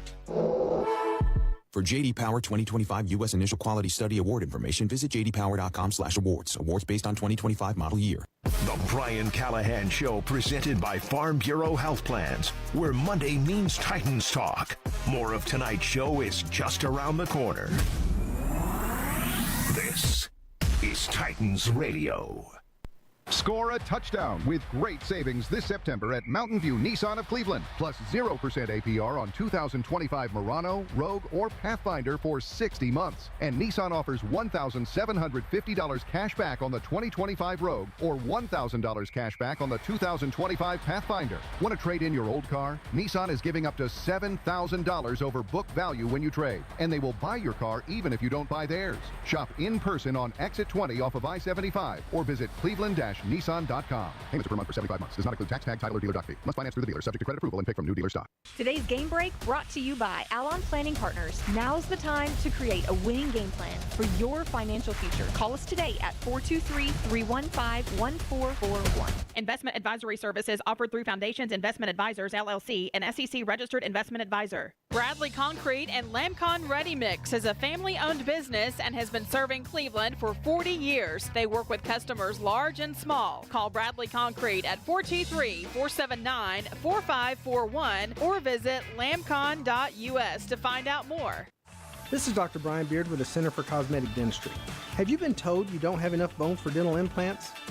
Mini implants might be your answer. We have been offering mini implants for over 20 years now to replace missing single teeth with crowns, denture stabilization, or even full mouth permanent porcelain that stays in the mouth and you do not take in and out. Mini dental implants change the way dentistry is performed today. Give us a call at 476-6541. Watch over your money so you've got more to share. Use the Your Money app from TVFCU. TVFCU, a place for all of us. You're listening to The Brian Callahan Show on ESPN Cleveland 101.3. The Big Orange Hotline is coming up. The ESPN Cleveland 101.3 lineup is supplied by Wholesale Supply Group, wholesalepsupply.us. Whirlpool Cleveland is currently hiring for entry-level production roles. Starting pay $18.25 per hour, jumps to $19.35 per hour after 90 days. Benefits start on day one, including medical, dental, vision, 401k, life insurance, and more. 120 total hours of paid time off. 10 hours the first 3 months. Remaining balance after 90 days. Apply at jobs.whirlpool.com. jobs.whirlpool.com. Nobody in our building that's trying harder than the players and coaches downstairs in the locker room and in the coaching wing, that we're putting everything we have into it and trying to find a way to get better, to find ways to improve. And there's definitely some areas that's very possible. And I think one of the things that I've learned in the first month of the season is how pleased you've been with practice on Wednesday and Thursday and Friday. And you've been on teams that have gone to the Super Bowl and won the Super Bowl, and you've had a lot of experience watching teams carry over good weeks of practice to the field on Sunday. Is that the thing that's kind of just you're scratching your head about right now? Yeah, that's been the hardest thing to grapple with through these first 4 weeks is that, I thought we had a really good training camp. I thought we did a lot of things the right way. I feel the same way with how we practice during the week and the effort that we get, the performance that we get in practice. We just got to find where the disconnect is between Wednesday, Thursday, Friday, and Sunday. Yeah. And that's been our biggest issue, is that there's plenty of things that show up in practice that are excellent, and we got to get those things to translate to Sunday. And that's our job, is to figure that out. And then we have moments really of brilliance over the course of games too, and we've been in some pretty good battles. We got to find a way to make those plays that need to be made at the end of the game to put us in a better position. And thus far, we've made the play that loses us the game, where we've turned the ball over twice now in the fourth quarter, that in one-score games that now all of a sudden kick it to a 3-score game, or take it out of a 2 to 3 to 4 to 5 point margin to 11, 10, 11, 14, where now it just opens up the gap and it makes it a lot harder to come back. And that's where we're missing a little bit of our teeth, is in those moments where we got to make the play to win. We've not done that. We've also put ourselves in much worse position to lose because of some of those things. Yeah, I know that you've been saying this a lot in recent weeks, is you got to get out of 3rd and 12 plus. And you were telling me off the air, one of the ways that you do that is having a better first down. And you had a number of good first and second downs that got you into Texans territory on Sunday. What do you think is the most fixable thing about that right now? Well, our efficiencies, we need to have more consistency in our efficiency on early downs, on first, second down. And when you get to those spots where we've been in, we found ourselves in that fringe area of the field quite a bit, in that, plus 50, plus 40 range, where we're sort of on field goal fringe in that spot. And we've either went backwards or taken a sack or done something that puts us in a 3rd and 8, 9, 10, 11 at the 40. Right. And those are hard down and distances to convert. Around the league, that's usually about a 15% conversion rate, I think. And they look league wide, so the odds are not necessarily in your favor at those spots. And we've got to do a better job of keeping ourselves in manageable spots and then earning that next first down through that fringe area into the red zone. We haven't had enough red zone trips. We've stalled out quite a bit in that midfield area, that fringe area where we've kicked some field goals where, we'd like to find a way to get another set of downs. We need one more good earned first down to put us on the 30 or the 20, and now we're in a little bit better scoring position. So our efficiency can certainly improve in those areas, and some of that comes with running the ball well. Some of that comes with being more decisive and more accurate with the ball in the passing game, and then, protecting the quarterback better than we have in those spots. As it relates to Cam Ward, I know, as you just said, it's not all on him, and you probably would disagree a little bit with all the responsibility he took after the game. But do you appreciate what he said after the game and how much it matters to him? Yeah, it shows that he cares. He wants to win as bad as everybody else does, and he wants our fans and the people that support our football team to know that this means a lot to him, and he wants it to go well, and he wants to win football games. And that's the type of person you want playing quarterback for you, where it matters to them. It hurts them to their soul when they don't win a football game. And Cam and I are very similar in that regard, and that's what you hope to have, is a bunch of people that are determined to fight their way out. He's learning how to be a pro quarterback. It feels like just the hardest adjustment, going from junior high to high school or high school to college. I'm not trying to say that isn't a transition. It is one. But going from college to professional football just feels like the biggest transition. It's so different. Yeah. The style of play is so different. The caliber of players every week. The best way I would describe it, like for people that are, that don't get it, it's like you're playing in the SEC and you're playing Alabama every week. You know, you're playing the best players on the planet every week, and there is no breaks. There's no easy games. There's no cupcakes on your schedule. Everybody in this league can play. Everybody's got good coaches. Everybody has a salary cap. They all pay their players, and every week you have to come out and be ready to play at that level to win the game. And there's a learning curve in that for especially for a young quarterback. You start to understand every team can rush the passer. Every team has a tough blitz package. Every team has good DBs. That's what the NFL is, and that's why we all enjoy playing it, because it's competition at the highest level.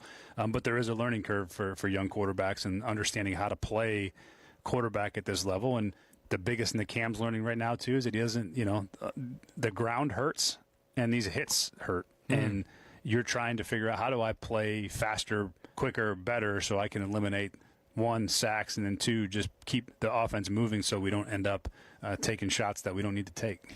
I don't want to get too off topic here, but since you did say you don't play Alabama every week, a very good friend of yours is playing Alabama this week. I know. I've talked to him a few times already this week. So, yeah. The head coach of the undefeated 5-0 Vanderbilt Commodores. Yeah, side note, very proud of Clark and the job that they're doing at Vandy.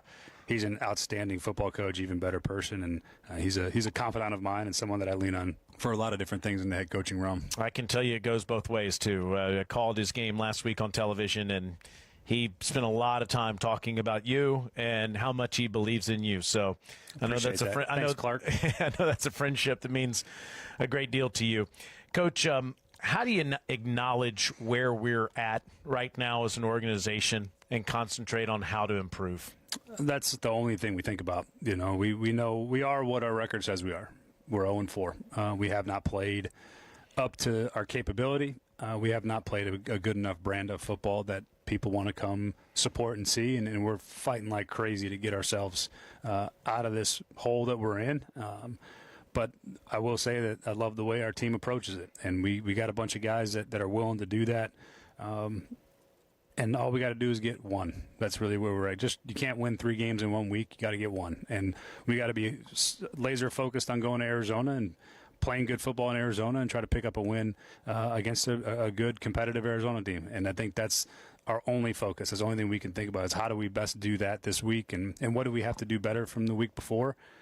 There really is no shortcut, and there is no secret to that. We just have to do things, communicate better, execute better, coach better. All that stuff has to be a part of it. You're a big golf fan, so am I. And, of course, the Ryder Cup was this past weekend, and it did not go well for the American team on Friday and Saturday. And there was a lot of reaction to how it didn't go well. I'm sure you were, too. I know you didn't get to see any of it, but everyone was so impressed with the Americans' rally on Sunday. They played for today. They didn't think about what happened yesterday or the day before or listen to everyone and the noise. They played for today. That's exactly what you're wanting from your team. That's a great analogy and great sport crossover imagery for people. Yeah, that's what you hope to do. And you can't dwell on what's happened. You can try to fix it, but all you can do is keep pushing forward. And there's another opportunity coming this week. And with that too, it's a little even one more level lower. As we talk about the cycle of the snap all the time, where you really have to play it's one play, and then you move on to the next one, and then you move on to the next one, and you can't really dwell on whether that play was good or bad. You can just kind of check in, say, yeah, I did my job there, or maybe I didn't, and then you move on to the next snap. And if you do that over 60 snaps during a game, usually you're going to put yourself in a pretty good spot, and that's the mindset of most professional athletes, and I think football is a very much has to be that way, where you're tunnel visioned on what's in front of you, and you can't really worry too much about what people say or how they say it. You can't worry about what your mom and dad tell you. You have to go take your medicine sometimes, fix what you got to fix, and keep your head pointed forward, and as they say, keep your blinders on and just keep looking forward. And that's not lip service from you. That's coming from somebody that's lived this your entire life. Yep. You said your mom and your dad. Your mom and your dad have lived that their entire lives. And I do take their advice. So. That's right. Yeah.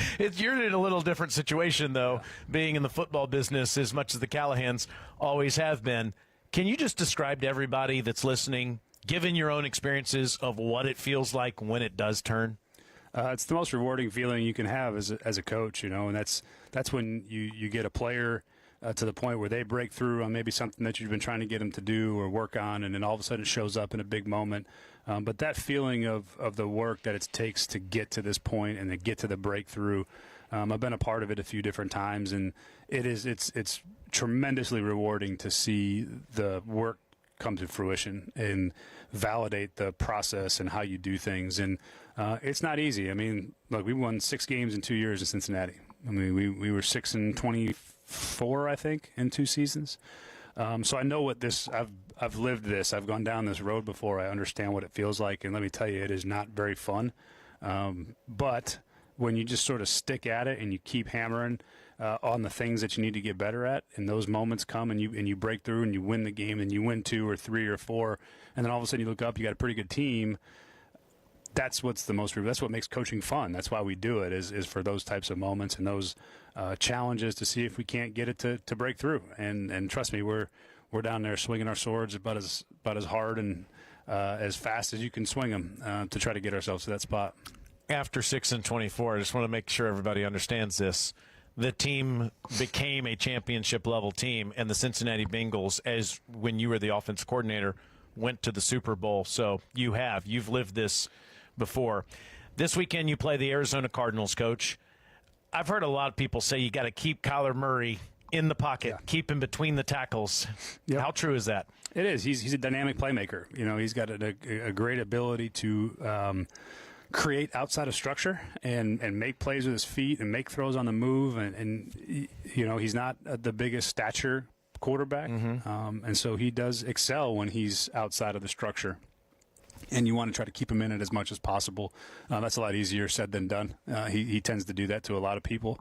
But that's how you have to play, and you got to make sure you don't give him opportunities to extend plays and create outside of the pocket, because he's exceptional at it.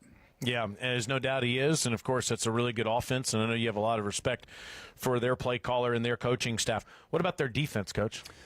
Unique defense, unique scheme. There's probably not a lot of teams that play the way that they play. I think Nick Rallis, their defensive coordinator, is really, really sharp, young coordinator. Does some stuff that's a little bit unorthodox schematically, just in terms of how they disguise coverages and how they rotate, and they make things look very similar and muddy. And it'll be a challenge for us offensively. It's a challenge to target in the run game the right way. It's a challenge to decipher the pass coverage post snap. So there's going to have to be a lot of work put into that, a lot of tape that we have to watch to do that.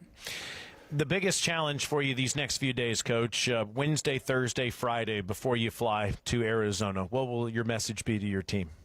Well, similar to last week in that, you know, we're backs up against the wall, and we gotta swing our way out. There's no shortcut to it.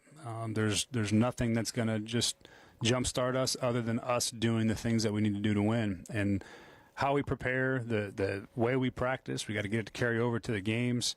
But you know, your back's against the wall, and you got to ball your fist up and start swinging away. There's no other way to do it, and I think they're up to the task. One last thing to ask you about is health. Any update there, Coach, on players we might see on Sunday? I know the one that's exciting the most is Tajay Spears. Should open up his window and hopefully have a chance to see him this week. We'll see how practice goes, but it'd be nice for Tony to get a complimentary back to help out a little bit and take some load off. Other than that, that's the main one. Would love to see, you know, I think Kevin Winston's getting closer, which is exciting.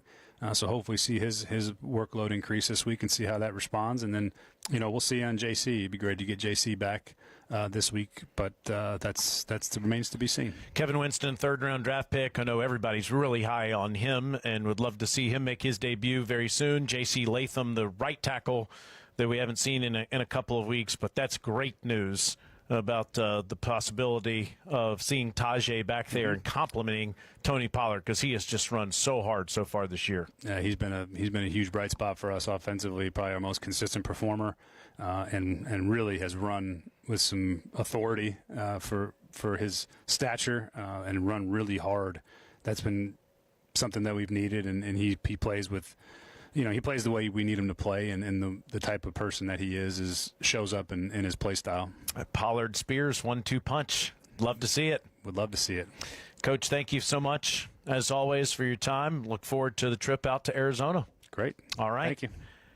When it's crunch time for your health coverage, trust Farm Bureau Health Plans to implement the perfect game plan. With nearly 80 years of protecting Tennesseans, they know how to win. Coming up next, we go in the Titans time machine with Rhett Bryan and talk about an incredible start to the season for the Tennessee Titans back in 2008. And later on, we'll take a more in-depth look at the Arizona Cardinals as our Pinnacle sideline reporter Will Bowling will join us to discuss that. That is ahead as you listen to the Brian Callahan Show. I'm Taylor Zarzer, and this is Titans Radio.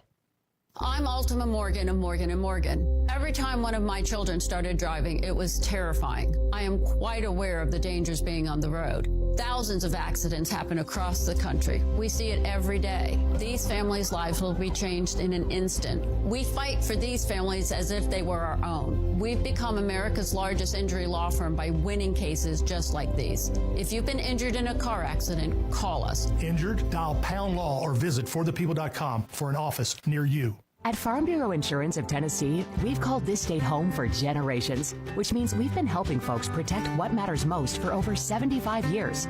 Whether it's your car, your home, or the life you're securing, we're here with coverage that fits Tennessee.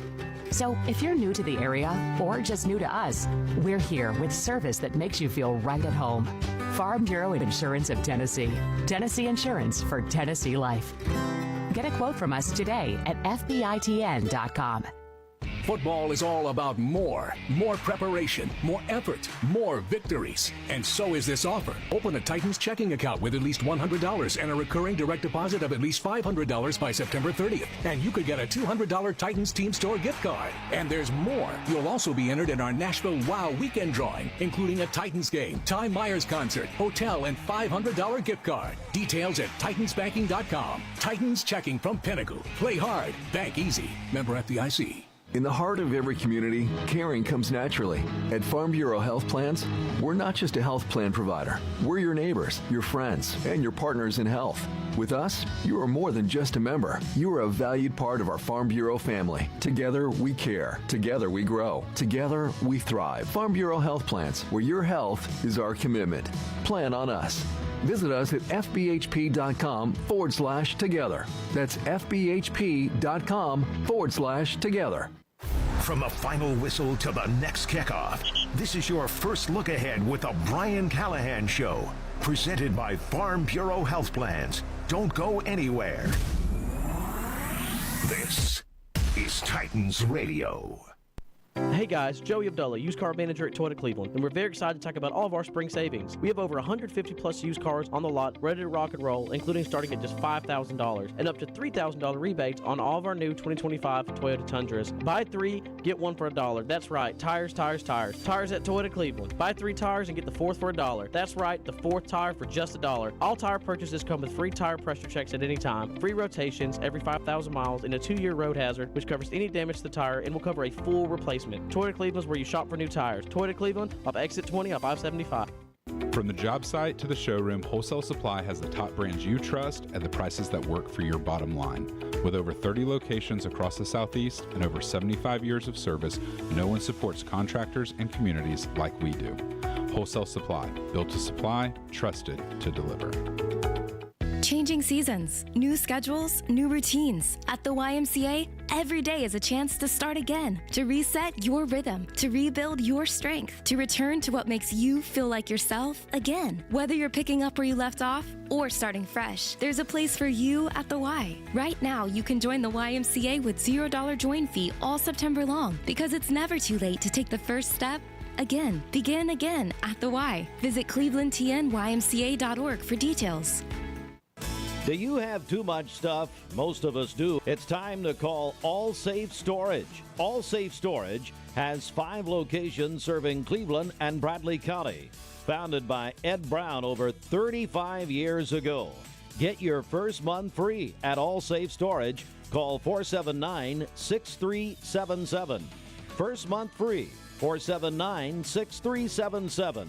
Or allsafetn.com. Message from NHTSA and the Ad Council.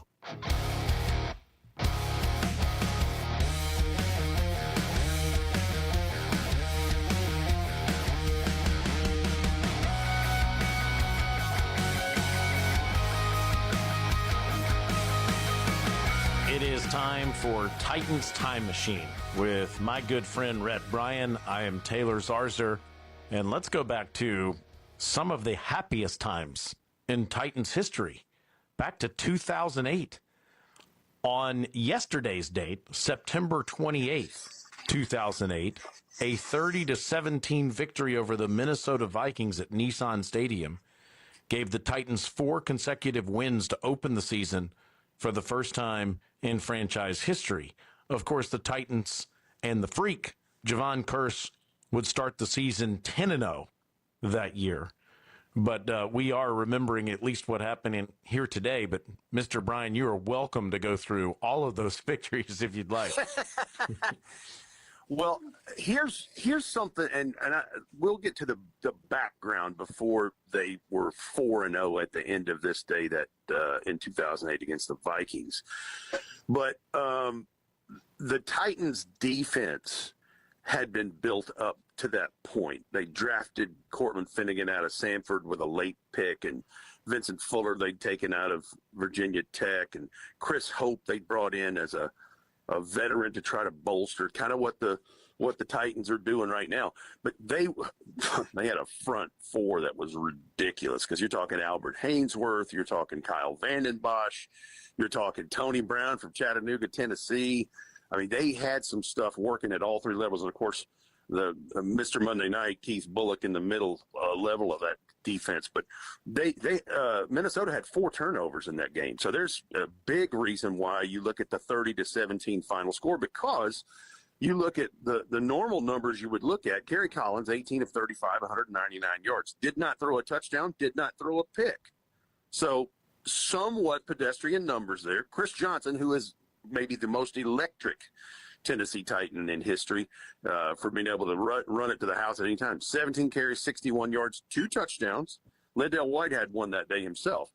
But this defense, the defense is what really 3.5 quarterback sacks, forced 4 turnovers in this. Nick Harper had one that I think he returned for a score.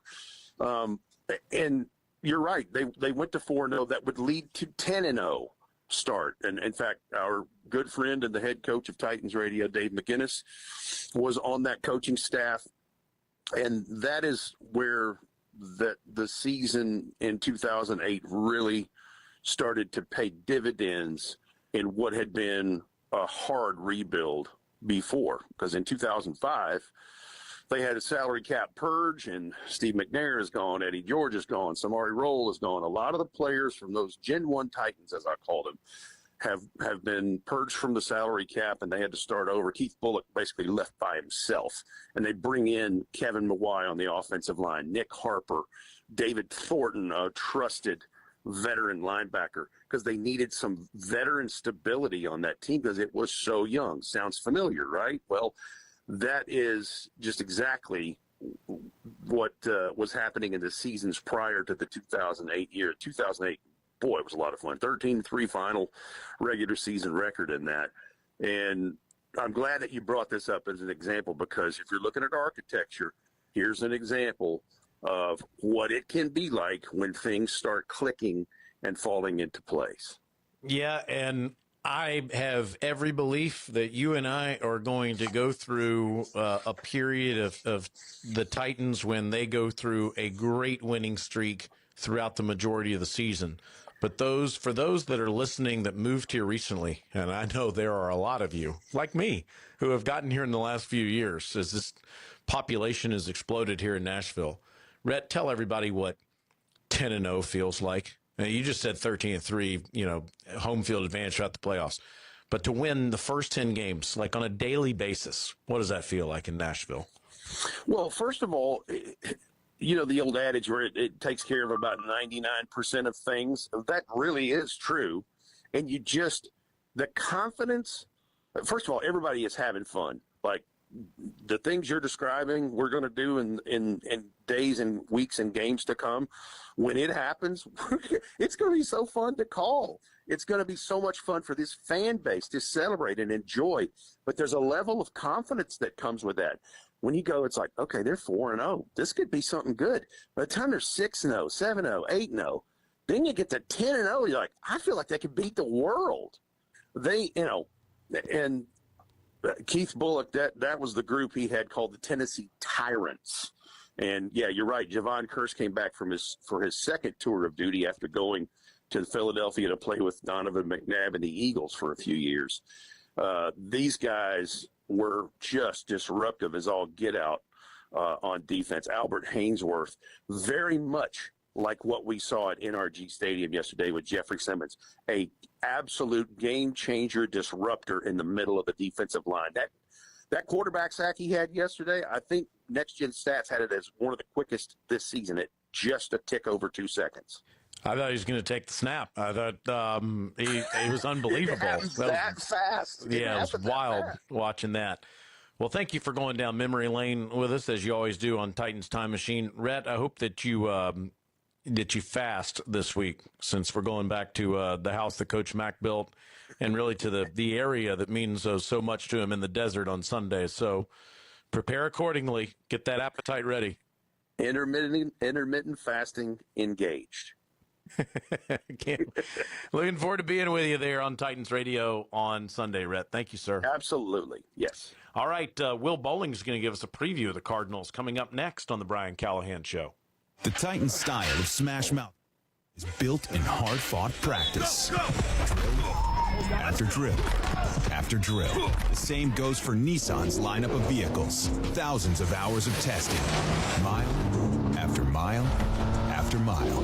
That's why Nissan is #1 in new vehicle quality among mainstream brands by J.D. Power.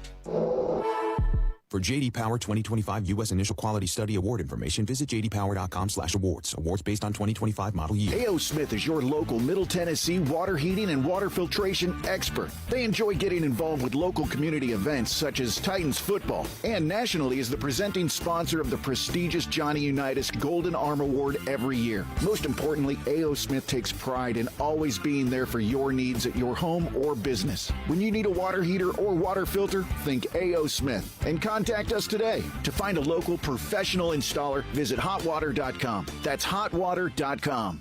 Here's a club you'll want to get into, Club Citgo. It's the super easy app that opens the door to great fuel savings and more. Sign up and instantly save 23 cents per gallon on your first fill-up, plus everyday savings that really add up. You can also enter our sweepstakes with multiple winners and giveaways, like free gas for a year. And Club Citgo makes paying easy with a convenient mobile pay feature. So welcome to the club where all the action is. Download Club Citgo today. Savings good up to 30 gallons, only at participating locations. Data rates may apply. Junior. Yep. Lady. Yeah, they have it. Gigantic. You know it. What about mega? Yep, they've got that one too. When it comes to Jumbo Bucks, winning is the name of the game. In fact, Tennessee lottery players win an average of $2.3 million a day on Jumbo Bucks games alone. So find your jumbo-sized fun today. The Tennessee Lottery, game-changing fun. Please play responsibly. Jumbo Jumbo? Oh yeah, they even have that one.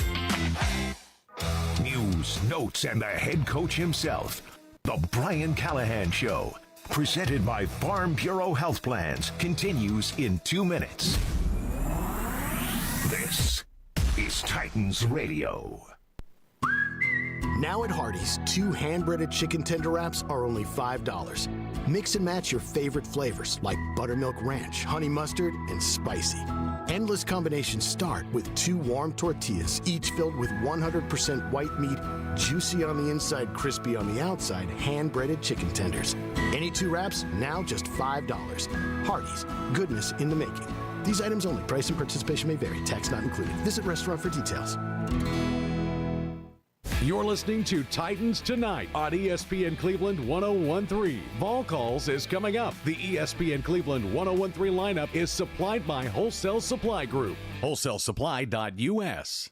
The kickoff savings sales event is happening now at Cleveland Ford. Score incredible deals on some of our hottest models, like the 2025 Escape starting at $23,995, or the 2025 Bronco Sport starting at $25,997. Visit us and ask for Crazy Craig, or shop online at clevelandford.com. Honest people, honest deals, and home of the $39 oil change for well-qualified buyers, plus tax, tag, title, and $799 closing fee on select models. See dealer for details. Offer ends September 30th, 2025. Protection gives you and your loved one time to plan for the future. Learn the warning signs of Alzheimer's at 10signs.org. Brought to you by the Alzheimer's Association and the Ad Council. How serious is youth vaping? Irreversible lung damage serious. 1 in 10 kids vape serious, which warrants a serious conversation from a serious parental figure like yourself. Not the seriously know-it-all sports dad or the seriously smart podcaster. It requires a serious conversation that is best had by you.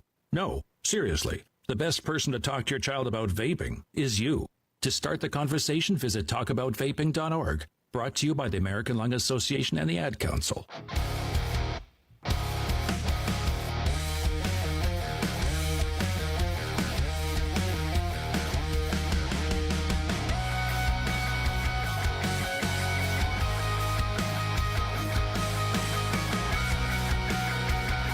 On the Brian Callahan Show, it is time to talk about what's next for Coach Callahan and the Tennessee Titans. They play the Arizona Cardinals at 3:05 Central Time in the desert of Glendale on Sunday. Will Bowling will be roaming the Pinnacle sidelines for us, as always, and he'll do it indoors once again in Glendale, Arizona.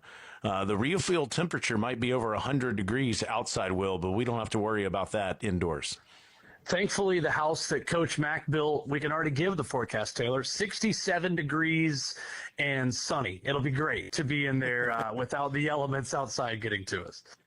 Yeah, and we look forward to being there. It's always good to go out to the desert of Arizona, and this is a good time of year to be there. What do you think of Kyler Murray and the 2-2 Arizona Cardinals? Well, I think, Taylor, that is a team that has progressed a ton over the last couple of seasons. And although they didn't get the result they wanted on Thursday Night Football at home against the Seattle Seahawks last week, they have got some weapons on offense that this Titans defense is going to have to deal with, starting with Trey McBride, their tight end, who is as big a part of that offense as any tight end in football. I know the guy who's engaged Taylor Swift gets a lot of attention at the tight end position, but Trey McBride is more important to his team than that guy, or in my opinion, any other tight end in the league. Taylor, he has been responsible for 29.5% of the Cardinals' total team receptions since the start of 2024. That is the highest share of any NFL player over that span, just ahead of Malik Neighbors at 29% in second place. That was after the Cardinals' 23-20 loss at home to the Seattle Seahawks last week. So you got to deal with him. Big test for the Titans safeties and for the Titans linebackers. Big game for, you imagine, the Titans safety room, and Quandre Diggs, who you feel like was a bright spot in the Sunday loss against the Houston Texans, who's done some good things, who will likely be tasked with dealing with Trey McBride. Then you get Marvin Harrison Jr., who had a very up and down game against Seattle, some passes that he would tell you he's got to come down with. But he also had a touchdown in that game and started to kind of piece things together and figure it out late in the game as well. He's kind of that type of talent that it's just kind of waiting for it to finally click. And you can see it on film. You can see him watching him play football. He makes really difficult things look really easy, but it just hasn't totally hit the ground running the way I think a lot of people in Arizona thought that it would.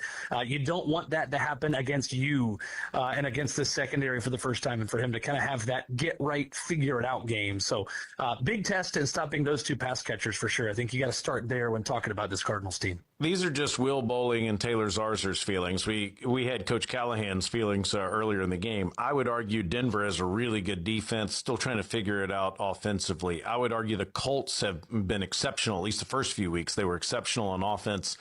I don't know that they have a championship defense. Opposite of that for the Texans, whose defense is strong, and offensively they're sputtering a bit, still trying to find themselves this season. Rams, I would say, maybe the most complete team the Titans have played so far this year. Where do you think the Cardinals fit into all of that? Well, I think the Cardinals, well, maybe not on the level of some of those defenses you mentioned, and maybe not on paper either, even as much as Houston that we saw on Sunday.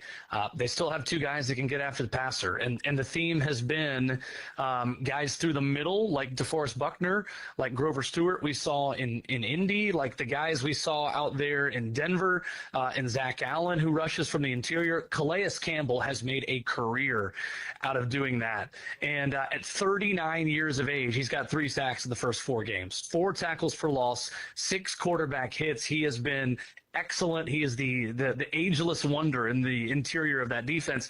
And then they go out and they get Josh Sweat on the outside as well, who also has 3 sacks. 6 of the 8 sacks that Arizona has had this season has been from those two.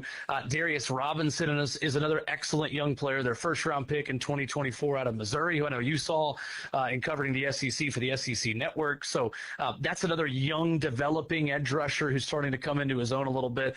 I think you start there with Arizona, who so far this season, statistically, 5th best scoring defense in the NFL. They've only given up 74 points this season. They've also seen the fewest amount of passing attempts this season, just 168 passing attempts by opponents.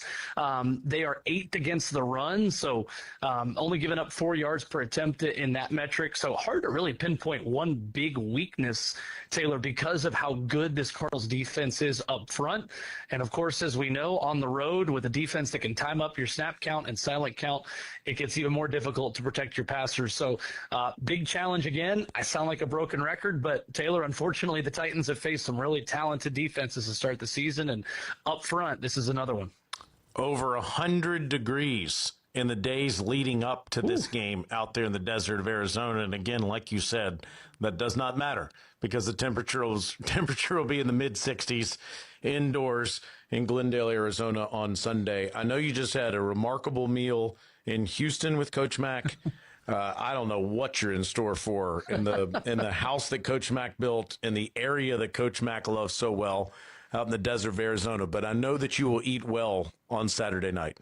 There's no doubt about it. I mean, it's not even just the house Coach Mack built. It's the state that Coach Mack governs. He might as well be the governor of the place at this point. So looking forward to shaking a lot of hands and meeting a lot of people that Mack just brings up to us and says, hey, meet Will. Hey, meet Taylor, because that's going to happen quite a bit. Yes, it will. And I look forward to being there with you, my friend. And hopefully the Titans pull out that first victory of the year. Thank you, sir. Yes, sir. Looking forward to it. For Will Bowling, for Rhett Bryan, for Brian Callahan, for Amy Wells, I'm Taylor Zarzer. You've been listening to The Brian Callahan Show here on Titans Radio. This has been the Brian Callahan Show on Titans Radio, presented by Farm Bureau Health Plans. When it's game day for your health coverage, trust Farm Bureau Health Plans to draw up the winning play. They've been backing Tennesseans for almost 80 years. For all the latest on your Tennessee Titans, follow us on X @Titans Radio. This is Titans Radio.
be a Laker, right? So the NBA is good at. You didn't?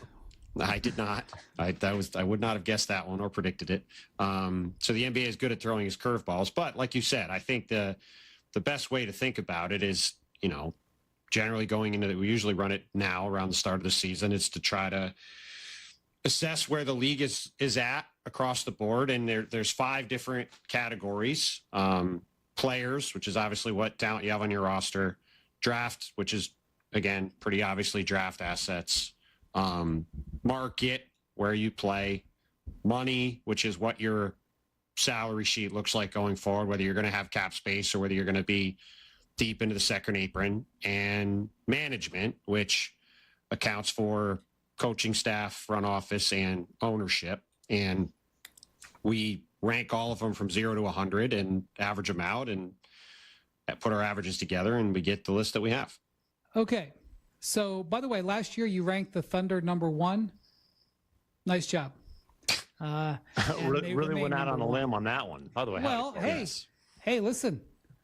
There were a lot of people that did not pick the Thunder to win. Well, I guess just to back up for 1 second, being number 1 on this list does not necessarily mean I understand you're going to win the title. And it is worth pointing out that, like, for example, in 2022, the number 1 team on this list was the Memphis Grizzlies, right? And they had Desmond Bane and John Morant and Jaren Jackson Jr., and they had this young, exciting core, and it looked like they were on the way up. And now they're 17th, and they won a total of 1 playoff series, right? Like that.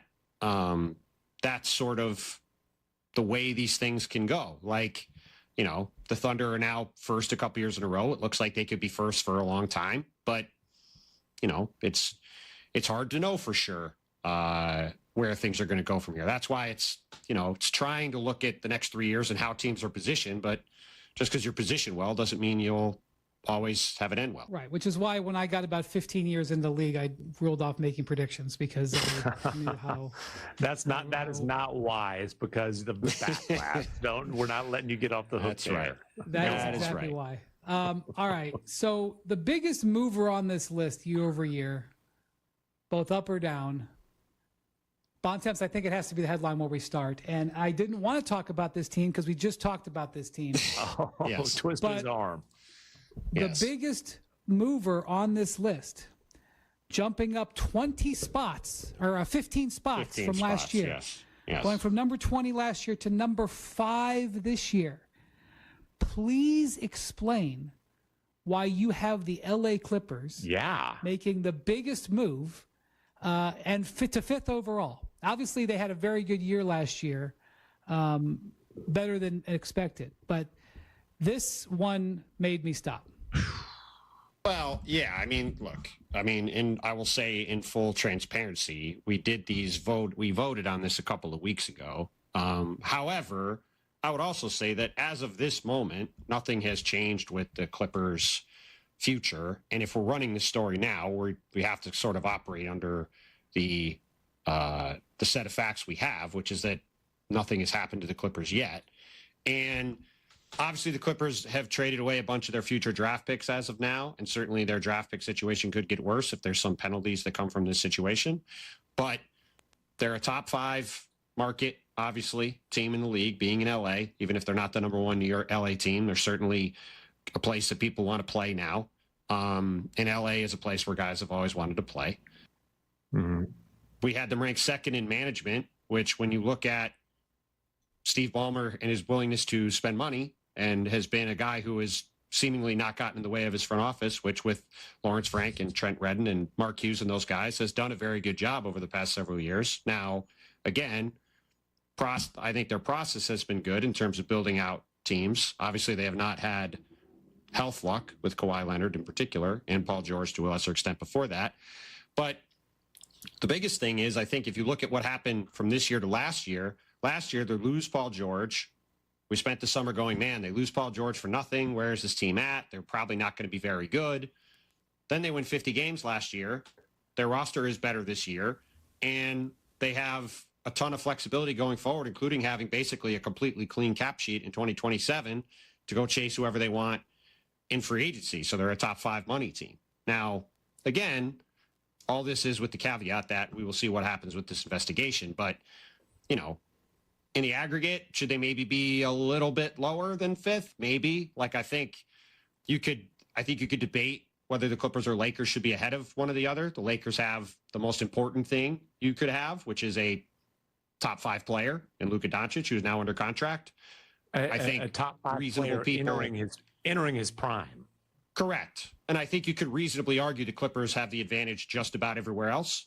So that's where it becomes an interesting discussion. But either way, I don't think anybody would have argued with them being a top 5 to 10 team in this ranking before the last couple of weeks. And obviously, if they wind up losing multiple draft picks and things go haywire going forward, that will change where they're at now.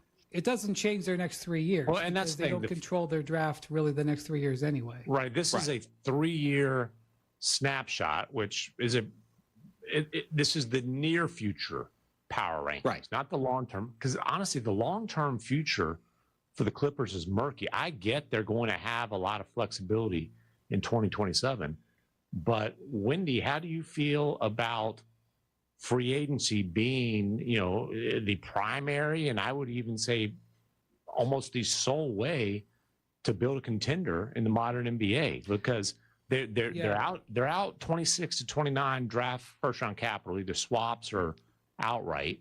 We'll see about 30 and beyond pending NBA investigation.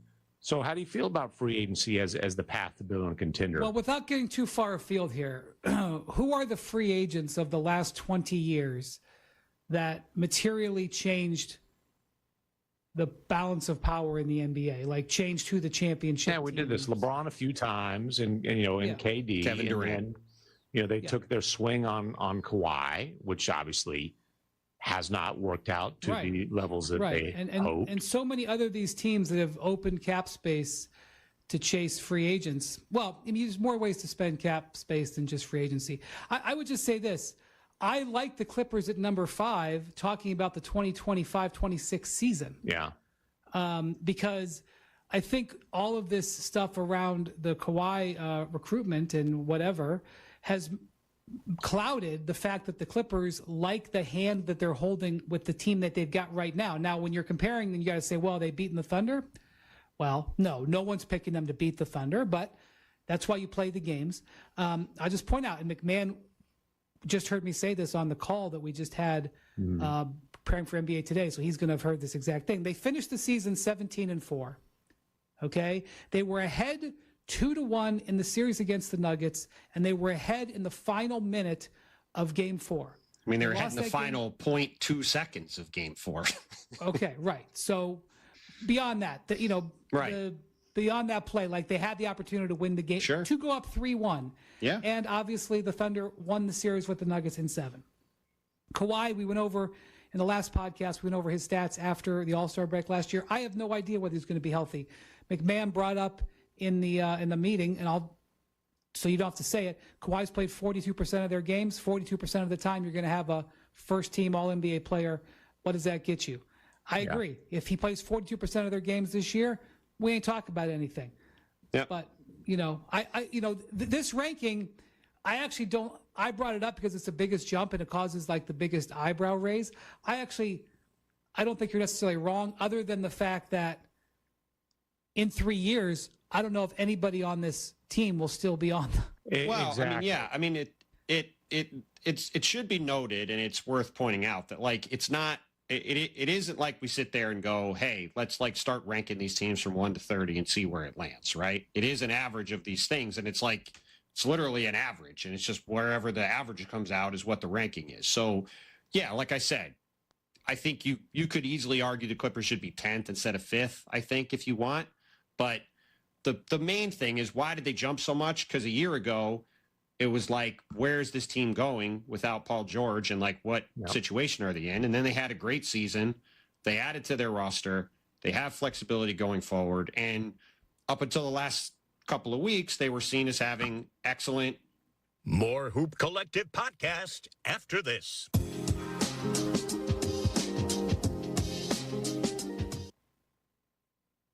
Individuals and businesses with tax problems, listen carefully. Do you feel like you're losing control of your finances? If you owe over $10,000 in back taxes or have unfiled tax returns, we can help you take back control. The IRS is the largest and most aggressive collection agency in the world, and they can seize your bank accounts, garnish your paycheck, close your business, and file criminal charges. Take control of your tax problem now by calling the experts at U.S. Tax Shield and take advantage of the Fresh Start program and new laws that may allow us to negotiate a settlement for the lowest amount possible. Our team of tax attorneys and enrolled agents can stop collections and get you protected so you can take control of your financial future. U.S. Tax Shield offers a price protection guaranteed quote to get you protected today. U.S. Tax Shield is A+ rated with the Better Business Bureau, so call now. 800-687-5192. That's 800-687-5192. U.S. Tax Shield. 800-687-5192. The new home for ESPN Radio is ESPN Cleveland 1013.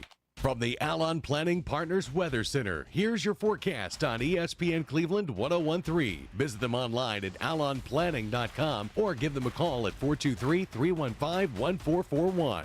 Sprinkle or two maybe this evening, but overall it should be a nice night. Partly cloudy skies clearing later tonight. On Wednesday, 86 for the high. It's going to be a warm one. We'll have partly cloudy skies in the morning, clearing in the afternoon. And then we're going to start to cool down a little bit. The humidity is going to drop a little bit as well. A high of 82 on Thursday. Friday, a high of 80 and 82 on Saturday, 82 and late day showers Sunday. Download the Local 3 weather app, free for iPhone and Android. I'm Chief Meteorologist David Carnes for the Local 3 Storm Alert Team. Take ESPN Cleveland 1013 with you wherever you go. Listen online at ESPNCleveland1013.com. Presented by Center for Sports Medicine and Orthopedics. Mix 1041, ESPN Cleveland 1013, and Oldies 99.1 are your homes for high school football. Cleveland Blue Raiders football on Mix 1041, the Bradley Bears on ESPN Cleveland 1013, and the Walker Valley Mustangs on Oldies 99.1. Plus, MixTV.tv offers video streaming as well as our games of the week. All of our high school football action is supplied by Wholesale Supply Group. Games on MixTV.tv are powered by Mountain View Nissan of Cleveland. ESPN Cleveland 1013 is powered by Duracell. This is Alfonso Revizo, General Manager over at Crowning Cleveland, your local Jeep and Ram dealership.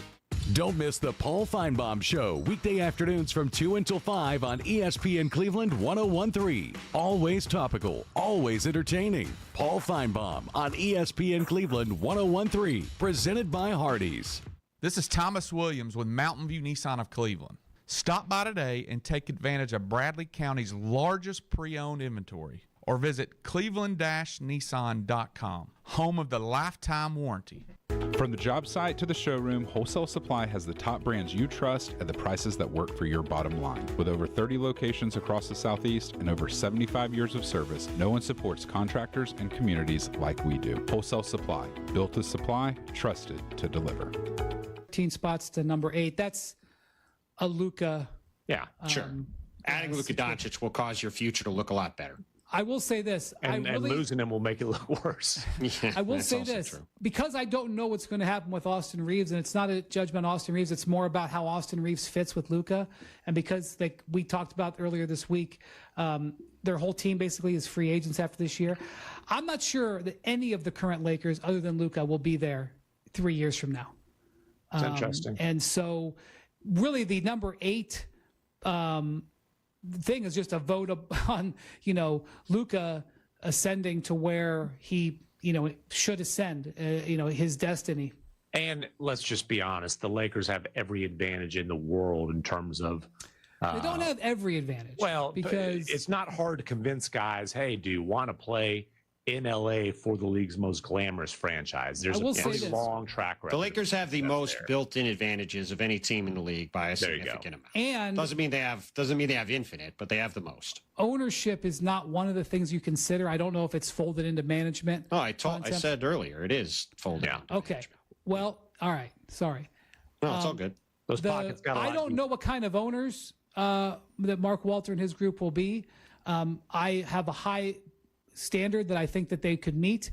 I'm not sure how Jeannie Buss potentially remaining as governor will affect that. But if you're looking at the Lakers and saying that they have advantages, they haven't always had. Like, you've got the Lakers ranked 17th in management. Not you, but the group has the 17th in management.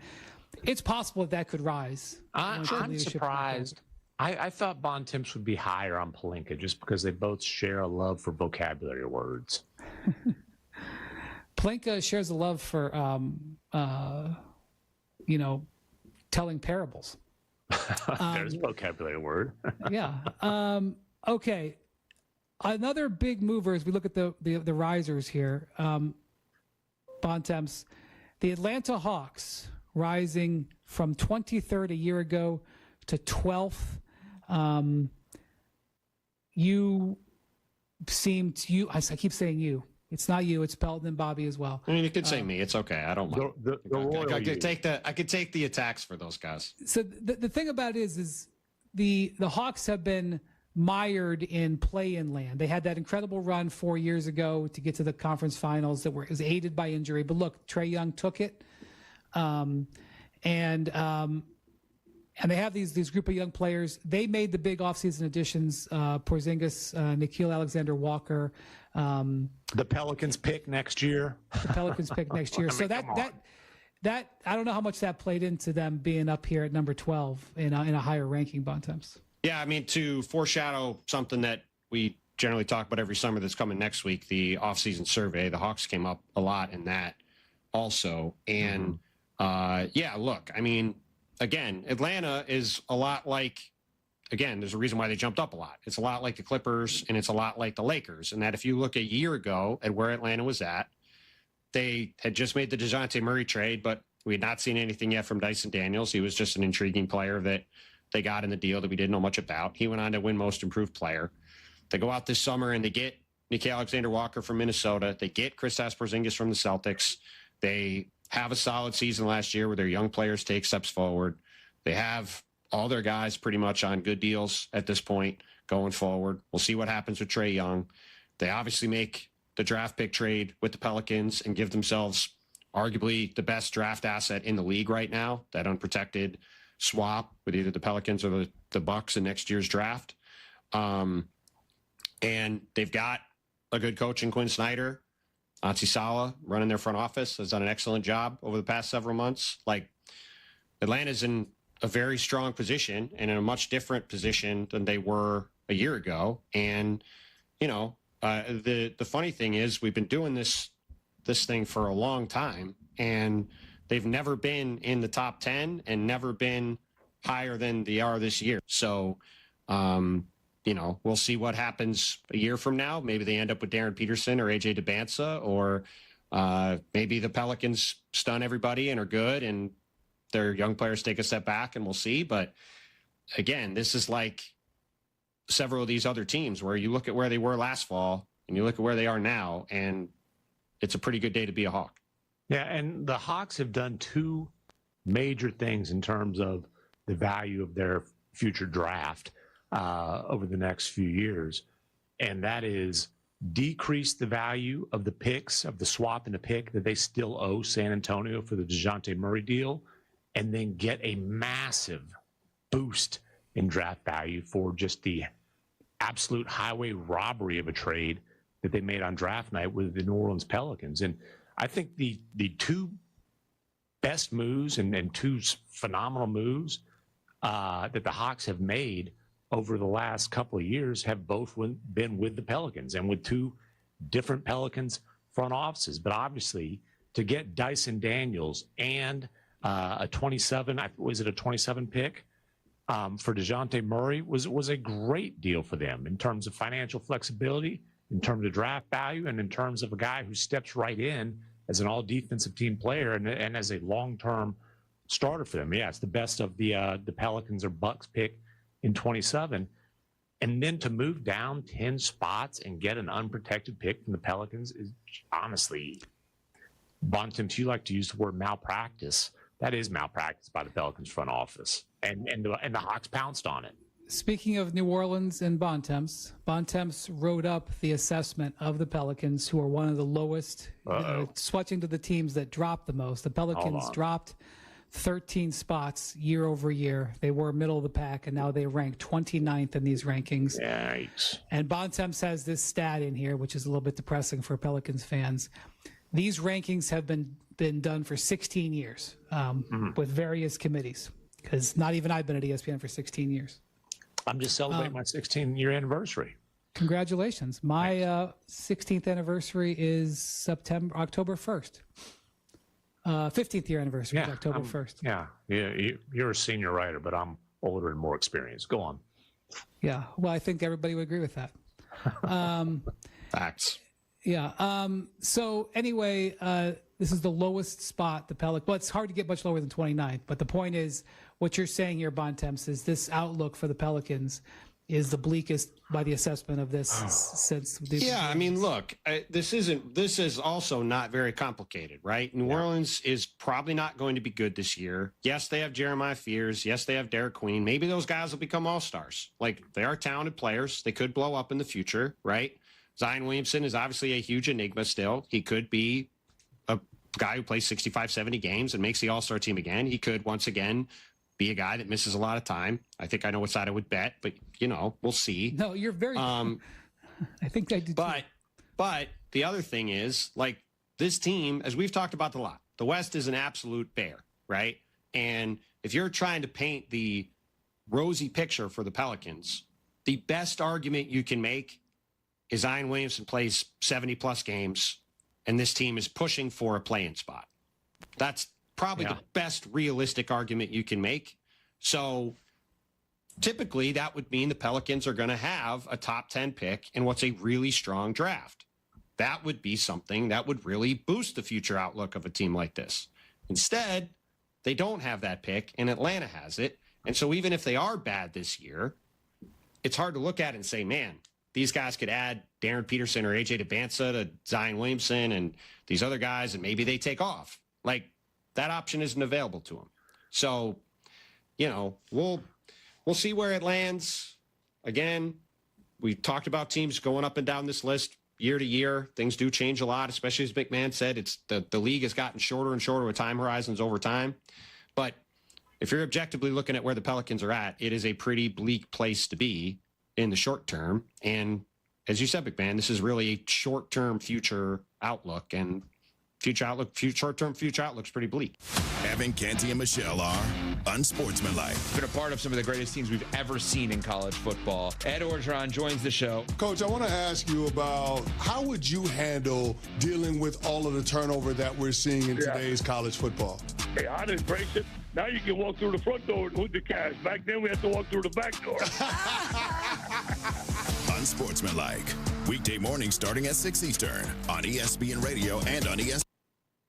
Are you ready to make a difference for the environment while helping the visually impaired at the same time? Then donate your vehicle to Heritage for the Blind today by calling 1-800-983-6530. Every donated vehicle will either be properly recycled in an eco-friendly manner or given a new life through reuse. Donating your vehicle is easy. Simply call 1-800-983-6530 and Heritage for the Blind will do the rest. They'll even arrange for your vehicle to be picked up at no cost to you. And for a limited time, when you donate your car, you'll receive a $200 restaurant voucher and a 2-night, 3-day hotel stay at one of 50 locations. Call 1-800-983-6530 right now to schedule your vehicle donation and make a positive impact on the environment while helping others. Heritage for the Blind, where every car donation counts and every person makes a difference. Call 1-800-983-6530 now. This advertisement is paid for by Heritage for the Blind. Your new home for 24-hour sports coverage. ESPN Cleveland 101.3.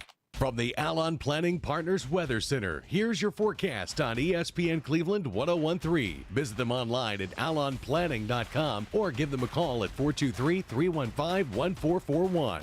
Sprinkle or two maybe this evening, but overall it should be a nice night. Partly cloudy skies clearing later tonight. On Wednesday, 86 for the high. It's going to be a warm one. We'll have partly cloudy skies in the morning, clearing in the afternoon, and then we're going to start to cool down a little bit. The humidity is going to drop a little bit as well. A high of 82 on Thursday. Friday, a high of 80, and 82 on Saturday, 82 and late-day showers Sunday. Download the Local 3 weather app, free for iPhone and Android. I'm Chief Meteorologist David Carnes for the Local 3 Storm Alert Team. Take ESPN Cleveland 101.3 with you wherever you go. Listen online at ESPNCleveland1013.com. Presented by Center for Sports Medicine and Orthopedics. ESPN Cleveland 101.3 is powered by Duracell. This is Alfonso Revizo, General Manager over at Crown in Cleveland, your local Jeep and Ram dealership. Mix 104.1 is celebrating 25 years of being your home for the UT Vols. A quarter of a century of Go Vols. As part of our celebration, our family of stations are giving you an opportunity to win tickets to every UT football game this season, home and away. We're giving away home game tickets on UT Ticket Tuesday, presented by TVFCU. Road game tickets will be given away each Monday before a road game, presented by USS. For all the details on Vols 25, visit ESPNCleveland1013.com. This is Thomas Williams with Mountain View Nissan of Cleveland.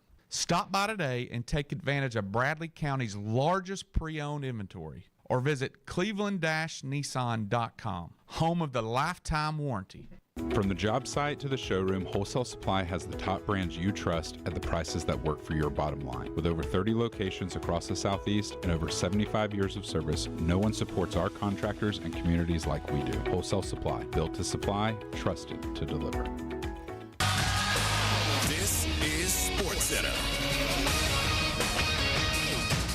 I'm Christine Lisi. This final day of September is the first day of Major League Baseball's postseason. A pretty impressive pitchers duel on display for the Red Sox-Yankees AL wildcard opener. Garrett Crochet, Max Fried have combined to just give up 7 hits. New York leads Boston 1-0 bottom 5 on a solo home run by Anthony Volpe. Red Sox righty Lucas Giolito, already ruled out of the wildcard round, is expected to miss the entire postseason with an elbow injury. Seiya Suzuki, Carson Kelly each hit back-to-back solo home runs off Nick Pivetta bottom 5th. Cubs won Game 1 of the NL Wild Card Series over the Padres 3-1. First postseason home win for the Cubs in 8 years. AL Wild Card Game 1, Tarek Skubal tied the Tigers' postseason record with 14 strikeouts. He gave up 3 hits after some tense ninth-inning moments. Will Vest finished off his 4-out save. Detroit beat Cleveland 2-1. Like Skubal, Guardian starter Gavin Williams was solid, but hurt by a pair of errors. ESPN radio analyst Kyle Peterson. It's fun to sit here and watch guys that are some of the best in the world at what they do go out and execute the way that both of them did. At the end of the day, Tarek Skubal was a little bit better, which shouldn't be a surprise. Tarek Skubal's one of the best pitchers in baseball the last couple of years.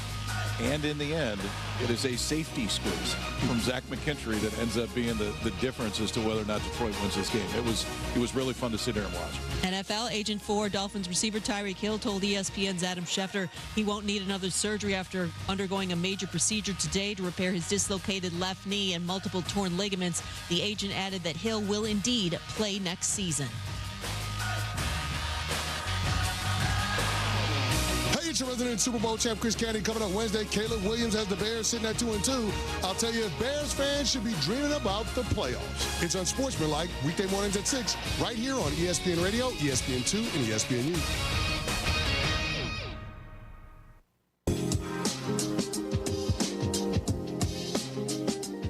How much do you like the chances of the Hawks to not be in the play-in this year? I think the Hawks have a better chance to be a top 4 team in the East than to be a play-in team. Okay. The Hawks have some injury concern across the board, right? Jalen Johnson has missed a lot of time with injuries. Kristaps Porzingis has missed a lot of time with injuries. They've had guys in and out of the lineup, but yeah, their ceiling is they could be top 2 or 3 in the East, I think, if things break right for them. I'm just saying, universally panned this Derek Queen trade. What happens if Derek Queen is second team all rookie and the swap ends up? It's not a swap. Let's say. Well, given Derek Queen already has a busted wrist, I believe. Okay, well, that's surgery not on it this summer. Well, I know, but he's going to miss the beginning of the season. I would say it's not going to help his chances. But this is just a straight up pick. It's not a swap. I thought it was a swap. It's an unprotected swap. Oh, it is a swap. My bad. So let me just ask this, just as a devil's advocate. Not that I'm Sure. Let's say that the Hawks finish sixth-ish in the East, and it's like, and the Pelicans maybe miss out on the play-in, and the pick you like, it's like the swap is like from the Pelicans. This is not a swap. Atlanta will receive the more favorable of Milwaukee's and New Orleans 2026 first-round pick, and Milwaukee will receive the less favorable. This is not. The Milwaukee pick is involved in a swap, but the Pelicans aren't. Not. Oh, that's yes. Yeah, this right. is not that's a swap. Yes, Atlanta's not giving up a swap. Atlanta's just getting a pick, the better one of New Orleans or Milwaukee. That's right. I was saying it. This is listen. This trade's terrible for New Orleans. Yes, unless Derek Queen becomes an all-star type of player. It's not even about Derek Queen. It's about the process. Well, it's about Derek Queen. It's not. It's not. Yeah, it is. It's about the. No, it's not. Because, again, how did they get Derek Queen? If Derek Queen becomes an all-star, then Brian, if they had said to the Hawks, "We'll do this top 4 protected," for example, you know what the Hawks would have done? Yeah, we'll do that deal. Okay. Obviously, they would have done it because it's worth the, especially keeping themselves in the draft like they did last year. That's why it was such a bad trade. Look, the whole league agrees with you. From the moment the trade became known, the whole league slapped their head. I'm not taking the opposite side of that. I'm just saying, let's just wait a little bit. But the other thing is, when you are New Orleans, free agency is just not a possibility. It will never be a free agency destination. That's why it ranks near the bottom teams in market. There's just certain markets where, unless you become a blossoming juggernaut like the Oklahoma City Thunder did and you can get Hardenstein, it has to be a very unique situation for that sort of a market to get a free agency. You can't build your roster via free agency. The draft is more important to a market like New Orleans than the vast majority of teams in the league, and they're blowing their draft. Just taking the devil's advocate position, they could say that's why we moved up 10 spots to get this guy in the draft that we thought would be great. The devil's advocate position doesn't change the fact that the process of the trade and the value proposition of the trade is terrible, regardless of how good Derek Queen I don't becomes. disagree with. I don't disagree with that. Derek Queen may become good. He may become great, but that doesn't change the value proposition of the trade. And that fact is why, despite Joe Dumars and Troy Weaver only having been there 6 months or less, you've got the management ranked 29th. Well, they also have an ownership group that's never paid the tax ever under Gail Benson and before. Correct. And Willie Green is I'd say, an under fire coach. Yeah. So those are accurate statements. Those are accurate statements. And look, Troy Weaver, as we've talked about, did not exactly have a great tenure in Detroit. Yeah. And although the Joe players Dumars, he drafted are fueling their turnaround. He had some good draft picks. He also did some other stuff that was not as good, which is why he's not still there with those draft picks. And Joe Dumars is a long ways from when he was building one of the great runs we've seen in this century back in the 2000s with Detroit. All right, headed back to McMahon Way. One of the biggest fallers in this, in addition to the Pelicans, the Dallas Mavericks falling from 5th to 16th, going down 11 spots. Now, obviously, this is related year over year to Luka decision. Well, and that's Cooper Flagg floats nothing. I mean, what would it have been if they didn't hit the lottery? Well, that's it would have been a lot lower. Backwards into a generational talent. Yeah, I mean, it would have been a lot lower. I mean, you have, it's not just Luka leaving. It's also Kyrie Irving being on a torn ACL. And yes, maybe he'll play at some point this season, but this is an old roster that I don't think, I mean, hell, Nico Harrison has repeatedly said this is a 3 to 4 year time horizon, and that's from the GM talking about it, right? So, yeah, Cooper, I would say, probably boosted it a few spots by himself, but there's a lot of questions about the medium-term future of the Mavs, especially when you're built around one guy with a torn ACL and another guy in Anthony Davis, who is very, very good, but also is consistently banged up. And coming off of eye surgery, retina surgery. Right. And look, the 3 to 4 year window would be through this. And that was Nico's day after explanation of why they traded a 5-time first-team All-NBA selection who was just entering his prime to create, and by the way, months removed from a finals appearance. Right. To create a 3 to 4 year championship window. And look, Nico has proof that it is a championship caliber team. Did you see those 2.5 quarters against the Houston Rockets? But man, that's a tough one. And honestly, I'm a little bit surprised that management is sitting there at 20 just because, I mean, it's the most controversial and panned trade in NBA history, and it completely exposed the flaws in terms of there were no checks and balances for Nico in the organization. I do think Dumont will be a bit more cautious moving forward, but you have an owner who now has a year and a half under his belt and is very much learning the NBA on the fly. That's a predicament.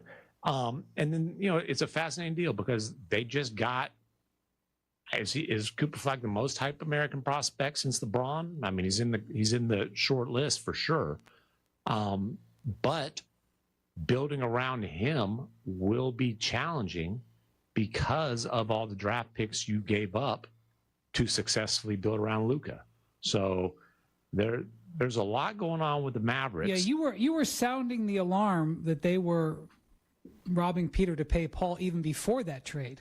Well, before the trade, it was just that's why, to me, I just couldn't. And I asked Nico straight up, and he just gave me the Defense Wins Championships explanation, which is like, okay, but I'm asking about like the logic of you gave up all these draft picks. And again, just to spell it out, 27 to Charlotte for PJ Washington. There's top 2 protected. 28 is a pick swap owed to Oklahoma City.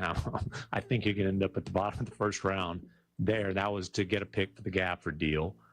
29 is from the Kyrie deal. In the Kyrie deal, it's now the Rockets' property. They do have the Lakers' 29 pick, and then 30 is a swap to San Antonio to salary dump Reggie Bullock to get Grant Williams in a sign and trade.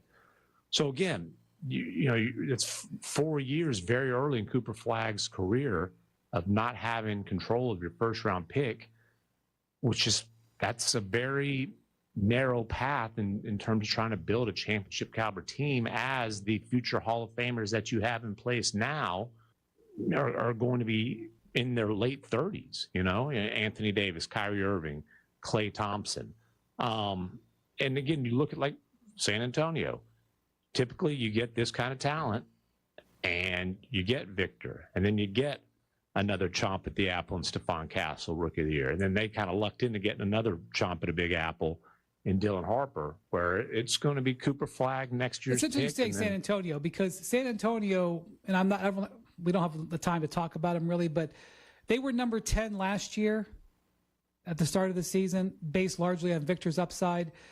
They get the Rookie of the Year in a non-impressive class, and then they get lucky and get a top 3 pick. Yeah. And they're still 10. You sort of got them spinning their wheels. I would be stunned if the Mavericks spin their wheels.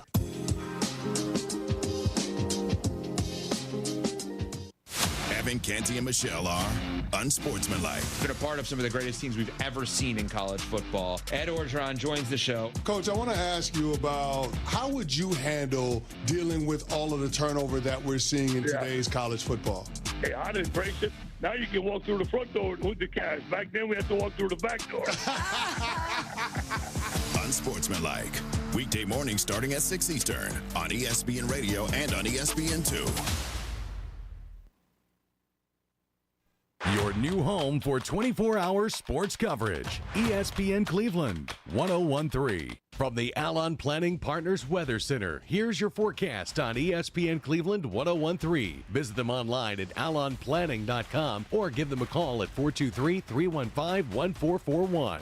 Sprinkle or two maybe this evening, but overall it should be a nice night. Partly cloudy skies clearing later tonight. On Wednesday, 86 for the high. It's going to be a warm one. We'll have partly cloudy skies in the morning, clearing in the afternoon. And then we're going to start to cool down a little bit. The humidity is going to drop a little bit as well. A high of 82 on Thursday. Friday, a high of 80 and 82 on Saturday, 82 and late day showers Sunday. Download the Local 3 weather app, free for iPhone and Android. I'm Chief Meteorologist David Carnes for the Local 3 Storm Alert Team. You're listening to Amber and Ian on ESPN Cleveland 101.3. Game night is coming up. The ESPN Cleveland 101.3 lineup is supplied by Wholesale Supply Group, wholesalesupply.us. Take ESPN Cleveland 101.3 with you wherever you go. Listen online at ESPNCleveland1013.com. Presented by Center for Sports Medicine and Orthopedics. It's football time in Tennessee, and Mix 104.1 is your home for Volunteers football. Blitz coming. Touchdown! Mike Keith calls all the action of every Vols game right here on Mix 104.1 and online at mymix1041.com and on the Mix app. Don't miss a minute of Tennessee Vols football. Oh my goodness! Every play of every game on Mix 104.1. Vols football is presented by TVFCU. ESPN Cleveland 101.3 is powered by Duracell. This is Alfonso Revizo, General Manager over at Crown in Cleveland, your local Jeep and Ram dealership. Your game week begins here with the players, the coaches, the experts. Big Orange talk and nothing but. This is Mike Keith, ready with your pregame scouting report from the people in the know. We break down every aspect so you're ready for kickoff. Your pregame meeting happens here. Grab a chair and let's talk some Big Orange football. Listen to the Mike Keith Show Thursdays at 3 p.m. on ESPN Cleveland 101.3. This is Thomas Williams with Mountain View Nissan of Cleveland. Stop by today and take advantage of Bradley County's largest pre-owned inventory, or visit cleveland-nissan.com, home of the lifetime warranty. From the job site to the showroom, Wholesale Supply has the top brands you trust at the prices that work for your bottom line.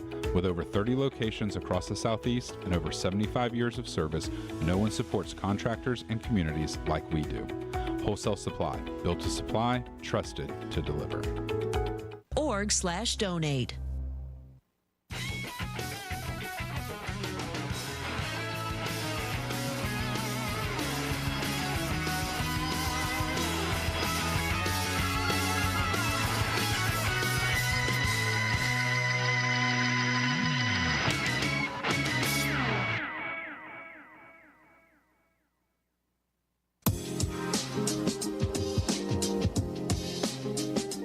I suspect that we're either going to watch Cooper Flagg for this next 6 months and go, holy Moses, he's the real deal.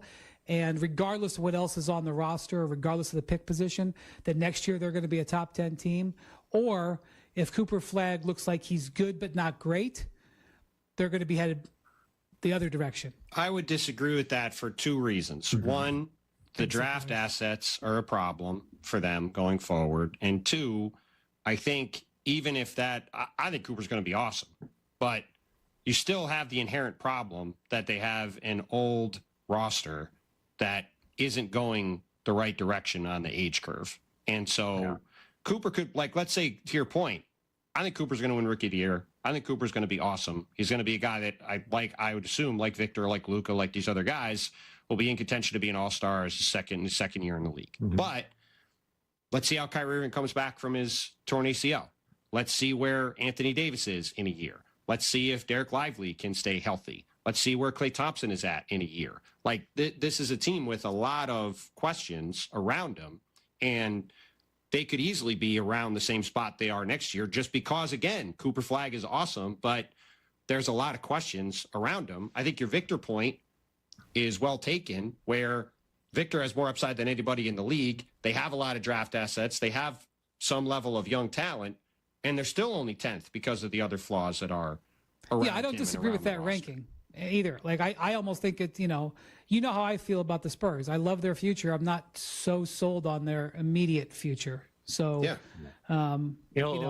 Lively is going to be a huge key for the Mavericks because he is a young guy. He was, a lottery pick, and I think you can argue he's a high lottery. He's proven to be a high lottery type of talent, but he's played 91 games in 2 years. The durability is certainly a concern, and he's no longer playing with a point guard who maximizes his talent.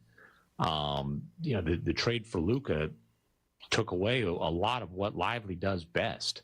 or at least, doesn't maximize what Lively does best. And that's obviously pick and roll lob threat. We have talked about this some in the past, but I do think Cooper Flagg is going to play a lot of point guard. And if you talk to people in the league, there are a lot of people who would argue his best skill is passing. And I am curious to see if I'm not saying he's going to walk in and be Luka Doncic. He's obviously not. He's one of the best pick and roll operators ever. But I do think he's a guy that could walk in right away, especially on kind of a funky roster where he has the ball in his hands a lot, and surprise people with his playmaking. And perhaps there is more of Derek Lively as a lob threat and Daniel Gafford as a lob threat without Luka than we might have guessed based off of the fact that Luka's not there. I would be cautious, though, on counting on a kid who's going to be 18 when his NBA career starts to drive winning, right? Oh, I didn't say drive and winning, to be clear. I know. I think that could be a challenge. I just think he might be a much better passer than people who haven't seen him play a lot think. That's all. I'm just saying, Luka, as great as he was as a rookie,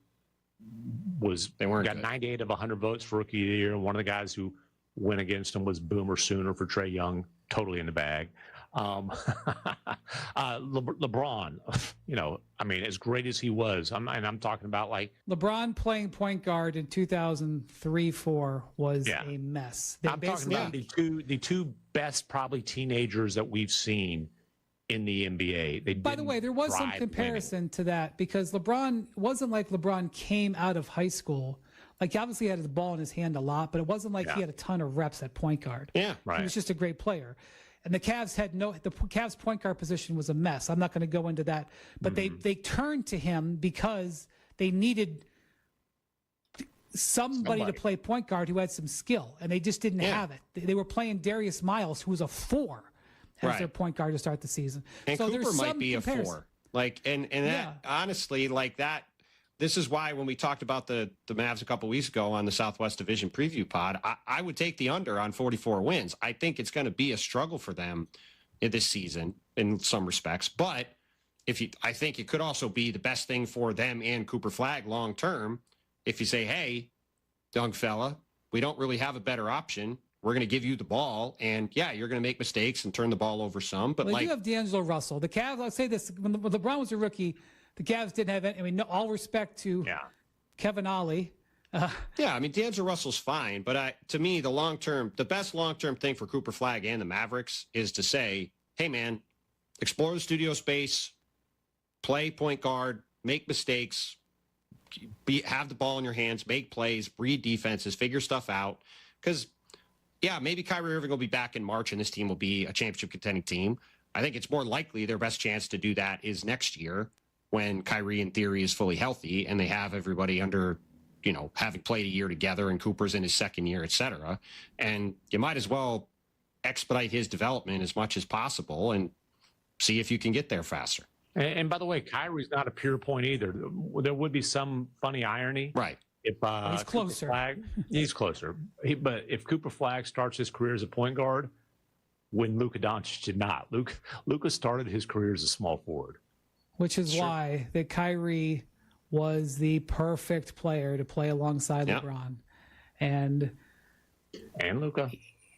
Yes. I mean, it's just like, anyway, neither here nor there. The last team I want to talk about, if you should come check out the Future Power Rankings to see where your team ranks. If we didn't mention them, there's some other big movers. Philly, for example, moved from 4 to 19. We'll talk about that more later. Bontemps was the Boston Celtics. You had them number 2 last year, which is totally reasonable. We knew that they were headed for some money crunch. The money crunch bit and the Jason Tatum injury happened all the way down to 13. My question is, a year from now, where do you think the Celtics are going to be? Because it's very hard to know, because they weren't, as they exited out of the money, the sort of the material piece that they got was Anthony Simons. And, like if you look at who went out and who came back, Simons is the guy. You're like, okay, that's the talent piece. And very clearly, he's not even really the talent piece. He's the temporary money piece. Well, of the pieces of what came back, that's the talent that came back. Right. Okay. So, and you could clear their, look, he may have a great year this year and they may change their mind, but He's on the last year of his contract, and they've already put him on the trade market to a certain extent. The goal is to get out of the luxury tax. That's clearly the goal, right. which is what they should be trying to do. But my point is they didn't trade for pieces that 2 years from now will rise back up. No. I don't even know if Simon's going to the team come the trade deadline, much less a year from now. Yeah, if he is, they're probably going to be disappointed because it's likely then they won't have accomplished their goal of getting out of the tax and avoiding the repeater tax, which again, based off where they're at, is what they should be trying to do. Right. And I will say this, it's not in the current era in the aprons, having a reset year to get out of the repeater is not necessarily a bad idea, not that they would have planned it. So the question is, how much can the Celtics realistically rebound with the hand that they're holding right now? Bontemps, you have them at 13th. This is what you're essentially saying. You're not 100% sure how they're going to rebound. That's what this 13th, because this is not about this season. This is about the next three. I would say they're 13th in large part because one of the 5 or 6 best players in the league is not going to play this year with a torn Achilles, right? Like that, if Jason Tatum was healthy, and again, this is where it's hard to really look at the Celtics of the last 6 months and really have a complete assessment of where they're at, because they could have easily still gone on to win that series against the Knicks. I'm not saying they would have for sure, but they could have. And if they had won the final 3 games, what's that? You're going to get trash thrown at you in the streets in New York. Well, listen, if the Celtics would have been favored to win each of those 3 games. And if they'd won that series, they would have been favored to win that series against Indiana and make the finals. Not saying they would have done it. They might have easily lost game 5. But the Celtics going into the playoffs were the clear favorites to get out of the East. They were co-favorites probably to win the title.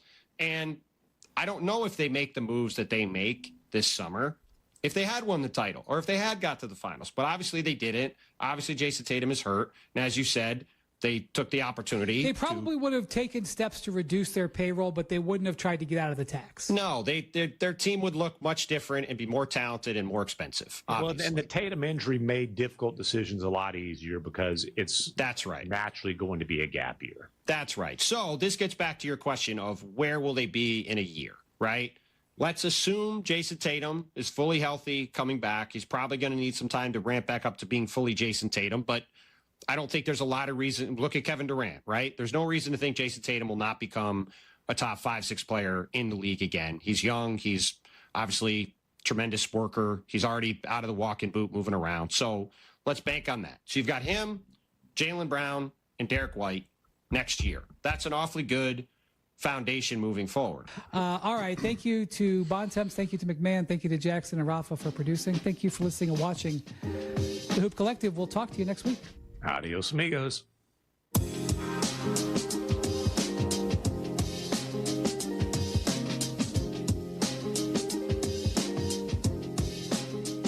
Evan, Canty, and Michelle are unsportsmanlike. Dion saying Shedeur is going to start this year would indicate not beating out just one guy, but 2 guys. This is unfortunately why teams weren't interested. I don't see the path where he's going to be the starter this year. And by the way, one more thing. If you're not the starter this year, I just personally don't get how backing up Jalen Hurts or Lamar Jackson would have been a bad thing. Unsportsmanlike. Weekday morning starting at 6 Eastern. You promised. I took the garbage out. No, I'm talking about all the work we need to get done around here. I know. We need a new roof and we need replacement windows. How about a new bathroom and some overdue remodeling? And how are we supposed to pay for all that? My sister said she called Remodeling Loans and they were able to find her certified contractors. That's great.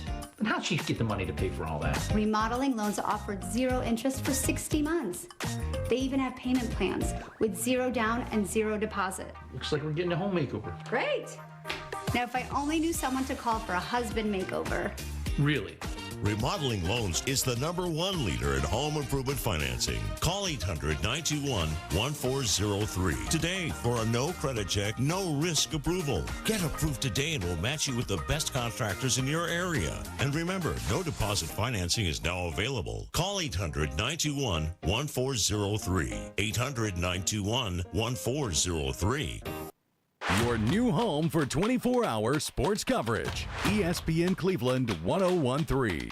Take ESPN Cleveland 101.3 with you wherever you go. Listen online at ESPNCleveland1013.com. Presented by Center for Sports Medicine and Orthopedics.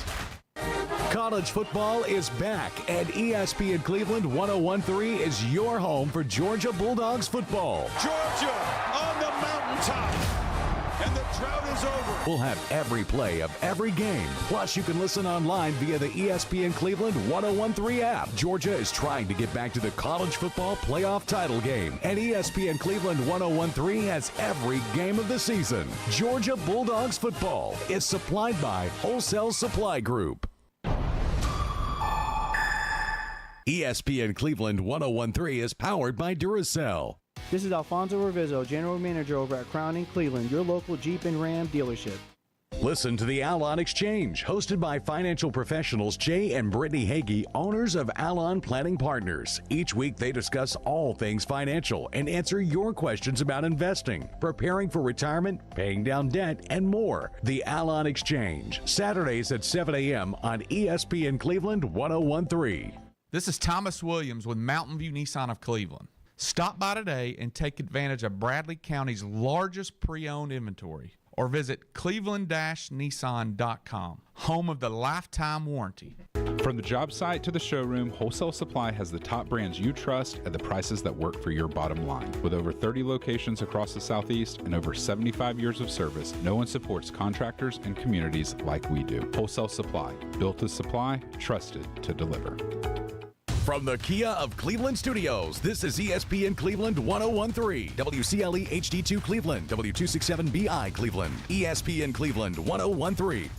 The top of the hour is presented by Best Buy Metals, making the top of your house the best it can be. Visit bestbuymetalroofing.com. This is SportsCenter. I'm Christine Lisi. The march to the World Series beginning today officially with the start of the postseason. Max Fried certainly did not disappoint in his Yankees postseason debut. In Game 1 of the AL Wild Card Series, 4 hits, 6 strikeouts in 6 1/3. Garrett Crochet, a run, 3 hits, 9 Ks with the lone run, and Anthony Volpe's solo shot. Yankees leading the Red Sox 1-0 top 7. Red Sox righty Lucas Giolito, already ruled out of the wild card round, is expected to miss the entire postseason with an elbow injury. After coughing up a 15.5-game lead in the AL Central, the Tigers looking to get back on track, visiting the division champion Guardians in Game 1 of that AL Wild Card Series. Ace Tarek Skubal determined to get Detroit a W. Skubal delivers. Swing and a miss. Chased it, changeup, and it's strikeout number 14 for Skubal, and 5 in a row on strikes, 1 out. The call on ESPN Radio, Skubal, 3 hits, 14 strikeouts in 7 2/3 innings. Guardians did have a runner on third, bottom 9, nobody out, but couldn't score. Detroit won at 2-1. Both Detroit runs were unearned. And a wild card opener, Cubs won their first home playoff game since the 2017 NLCS. They beat the Padres 3-1. NFL, the agent for Dolphins receiver Tyreek Hill told ESPN's Adam Schefter he won't need another surgery after undergoing a major procedure today to repair his dislocated left knee and multiple torn ligaments. He added that Hill will play next season. 49ers quarterback Brock Purdy uncertain if he'll play Sunday against the Rams because of a toe injury.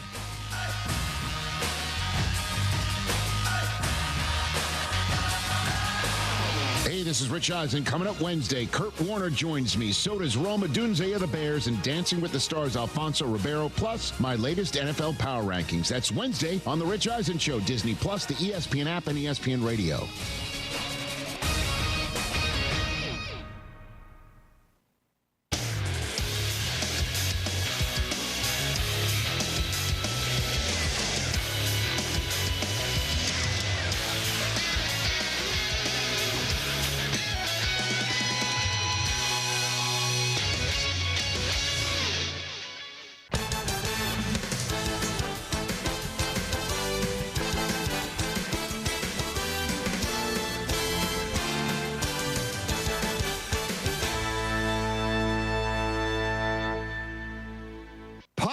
Goes the prospect. Mel Kiper and Field Yates are ready to break down the most electrifying players of the 2026 NFL draft class. That is coming up. Plus, we are responding to your questions, your takes, and your draft dreams live as First Draft starts right now. Hi, everybody, and welcome back to First Draft. Delighted to be with you again, as always, live on the NFL on ESPN YouTube channel, on ESPN2, wherever you get your podcasts. They are the legends, Mel Kiper Jr. and Field Yates. I am Greeny. We are delighted to be back.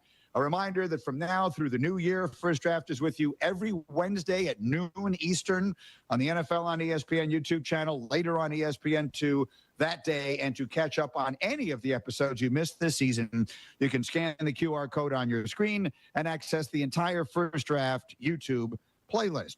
We're going to dive into some of the players that pop for Field. We're going to dive into a matchup that Mel has circled this weekend, basically because a lot of NFL teams and a lot of NFL scouts have circled it. But before anything else, I like to take people behind the scenes. Mel, when I logged on to record this edition of today's podcast, I couldn't help but notice that you and Field were going through Field's hair with a fine-tooth comb, if you will excuse the expression. And you know there's nothing I love more than Fields' hair. What was it we were looking for there? I'm looking for grays because I got some, so I'm going to trade some grays and send them to Field for some of those dark hair that Field has and send it this way, and maybe we can do some surgical work to get these grays out of here permanently, Field. But you are looking sharp, man, and no haircut required for Fielding Yates based on what we've seen today. Yeah, Greeny, there have been some negotiations that have not risen to the level that Adam Schefter is reporting on them, but there have been some negotiations about a potential haircut coming up soon. I felt like when I was leaning into the screen, you could check me for lice. So I'm sure America doesn't want to see my hair that up close and personal, but it's nothing if not a conversation starter. I can't speak for America, but I sort of enjoy it myself. One way or the other, we'll see. You've got no gray, Mel has a few grays, and mine we won't talk about because who knows if it's real or not. Okay, let's dive in here. We're going to do some players who pop. Last week we did the 5 things you need to know. Today we're going to do some players who pop and a matchup that will decide a lot when we get to April. Field, let's start with you. Who's the first player who is popping off your screen? Yeah, so Greeny, we came into this season with this collection of quarterbacks that we thought had a real chance to make a run at the first overall pick in the draft. And we were focusing on a lot of the top tier guys. Of course, the names people know, Arch Manning and Cade Klubnik and Drew Aller and Garrett Nussmeier. Up to this point, and we're only 3 weeks into the college football season, that group is probably underwhelmed as opposed to further secured or stamped their status as the top quarterbacks in college football that are eligible for next year's draft. But there was a player kind of on the outside looking in, John Mateer, who maybe it's something about transferring from Washington State to a bigger program the following year, because Cam Ward goes from Washington State to Miami and becomes the #1 pick in the draft. I don't know how likely #1 pick in the draft is for John Mateer yet, but the former Washington State quarterback is a huge part of Oklahoma's success. They're now ranked 11th in the AP poll. They have a big game this weekend we'll dive into in just a little bit. Let's talk through some of the sort of the strengths and limitations for John Mateer. I think the limitations probably easier to get to because they're, to this point in the season, Greeny, not very many of them. Not a big quarterback. 6'1", 224 pounds, what I was told Oklahoma's internal measurements were. He's listed at 6'1", 225 on ESPN.com. So a rare situation where a player is actually honest about his measurements on the roster. So not great size, but not 5'10" or 11. We're not back into the Kyler Murray, Bryce Young territory about height and weight. On top of that, a little bit of a riverboat gambler sort of mentality in his game. Couple of interceptions this season where probably would have liked to take those throws back, but in some ways that riverboat playing on the edge mentality is also a big strength of John Mateer's game, because he's got moxie. I've used that term describing some of the other quarterbacks so far this season, but he has a fearlessness. There is a never say die on any given play for John Mateer that has really stood out. He's got very good arm strength. He is definitely an innovator. He's got some good rushing ability as well. And from everything that I have been told, on top of the stuff that you see on the tape, I think we're reminded more and more and more as every year goes by how important the wiring of a quarterback is. Do you have it between the ears? And everything I've been told about John Mateer, the player, is that he's the kind of guy that's relatable to the entirety of the locker room, the kind of guy whose devotion to the game is sort of the kind of stuff that it galvanizes the rest of the locker room as well. So to me, there's a lot of good that we have already seen from John Mateer that I think has at least put him into the conversation of quarterbacks that you must know going into next year's draft. He still has more eligibility beyond this year, but he went from more off the radar or on that sort of outside looking in to very much in the conversation of quarterbacks that deserve to be talked about every single week.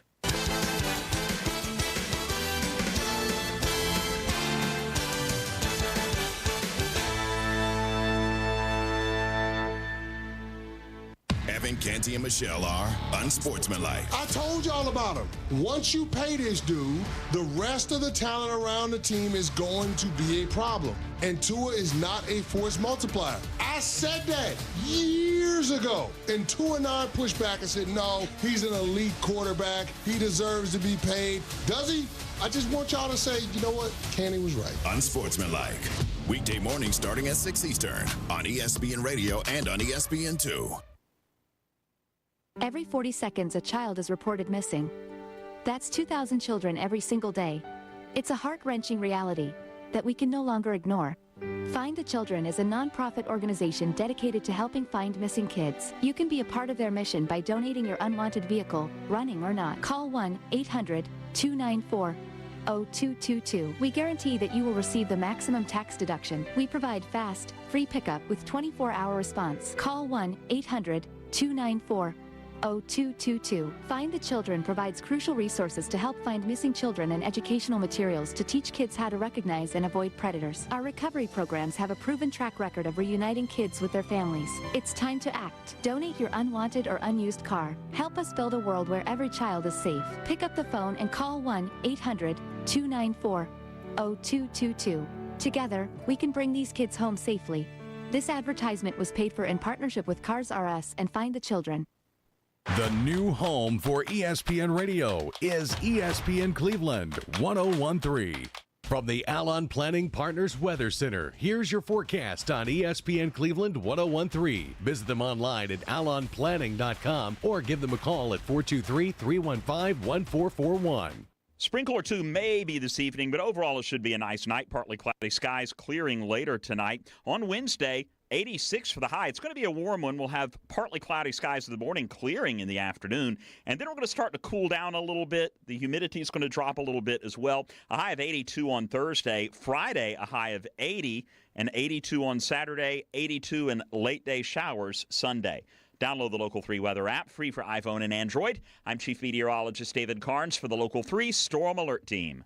Take ESPN Cleveland 1013 with you wherever you go. Listen online at ESPNCleveland1013.com. Presented by Center for Sports Medicine and Orthopedics. ESPN Cleveland 1013 has scored its very own app. He shoots and scores. With the ESPN app, you can listen live from anywhere. You'll get the links for the very latest sports news and information. Somebody made a huge trade? You'll know about it. Access to the latest scores and standings? You'll have it. Go to ESPNCleveland1013.com and download the brand new ESPN Cleveland 1013 app today at ESPNCleveland1013.com. ESPN Cleveland 1013 is powered by Duracell. This is Alfonso Revizo, General Manager over at Crowning Cleveland, your local Jeep and Ram dealership.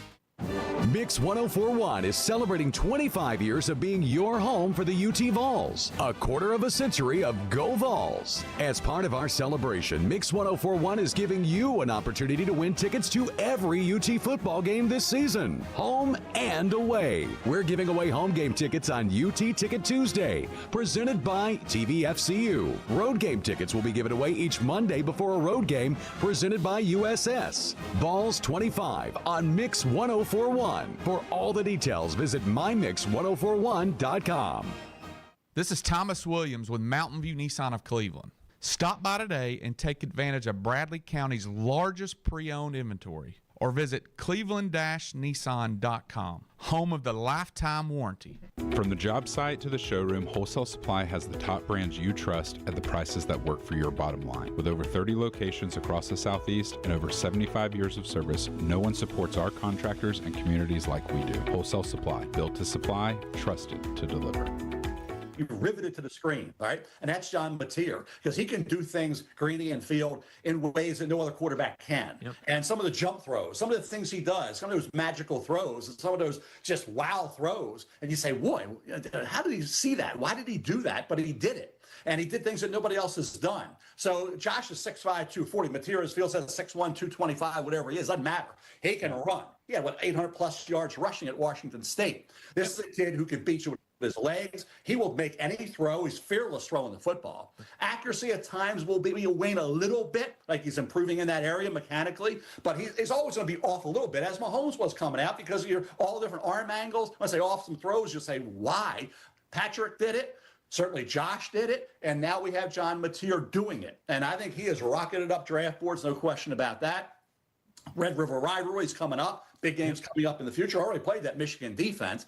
Washington State, you talk about the connection. Now he's at Oklahoma. But I went back to 79 when Jack Thompson was one of the first guys I evaluated. Then you got Mark Rippon, you got Bledsoe, and all these Washington Rosendahl, all these Washington State quarterbacks. What's the deal there? Cam Ward, Washington State, then certainly at Miami. But Mateer is a guy, along with Fernando Mendoza, the Indiana quarterback, who cupcakes have been, like you said, it's a sugar high for a lot of these players because they're sure is. Yeah.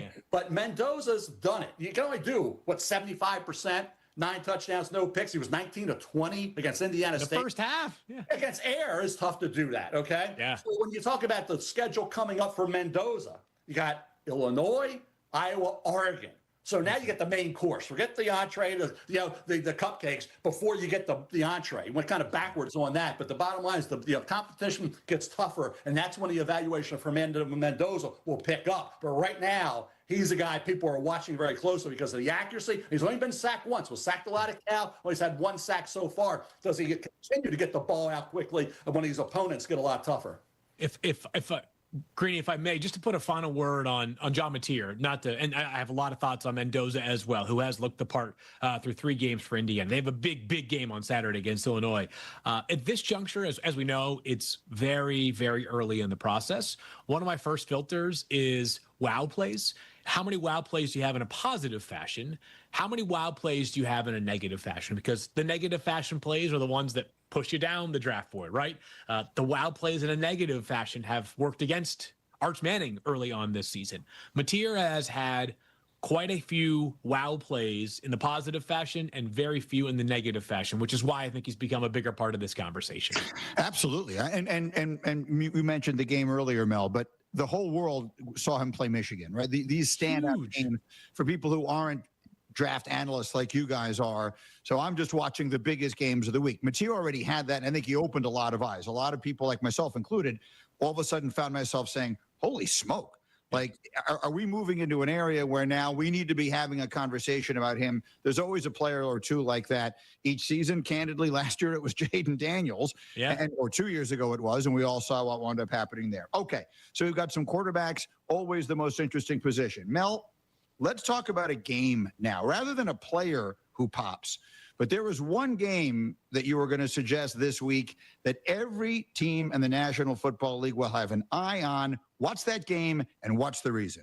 Matchups galore. Texas Tech at Utah. Texas Tech kind of did this year what Ole Miss has done. They go heavy into the portal. They're sinking a lot of money, getting players, getting prospects. So Texas Tech at Utah. Utah has 2 bookend offensive tackles. Fielding had him in his mock draft. Talk about Caleb Lomu, the left tackle. Spencer Fano, the right tackle. Now, Spencer Fano was the left tackle the first year when Lomu redshirted, okay? But when Lomu got back to 100% and was ready to go, he was the left tackle. So Fano moved to right tackle, where he's been last year and now this year. Caleb Lomu mirrors so effectively, okay? Stunts, twists, don't bother this kid. They rushed for 311 yards against Wyoming. Very impressed with that game. I want to see him against Texas Tech. Why?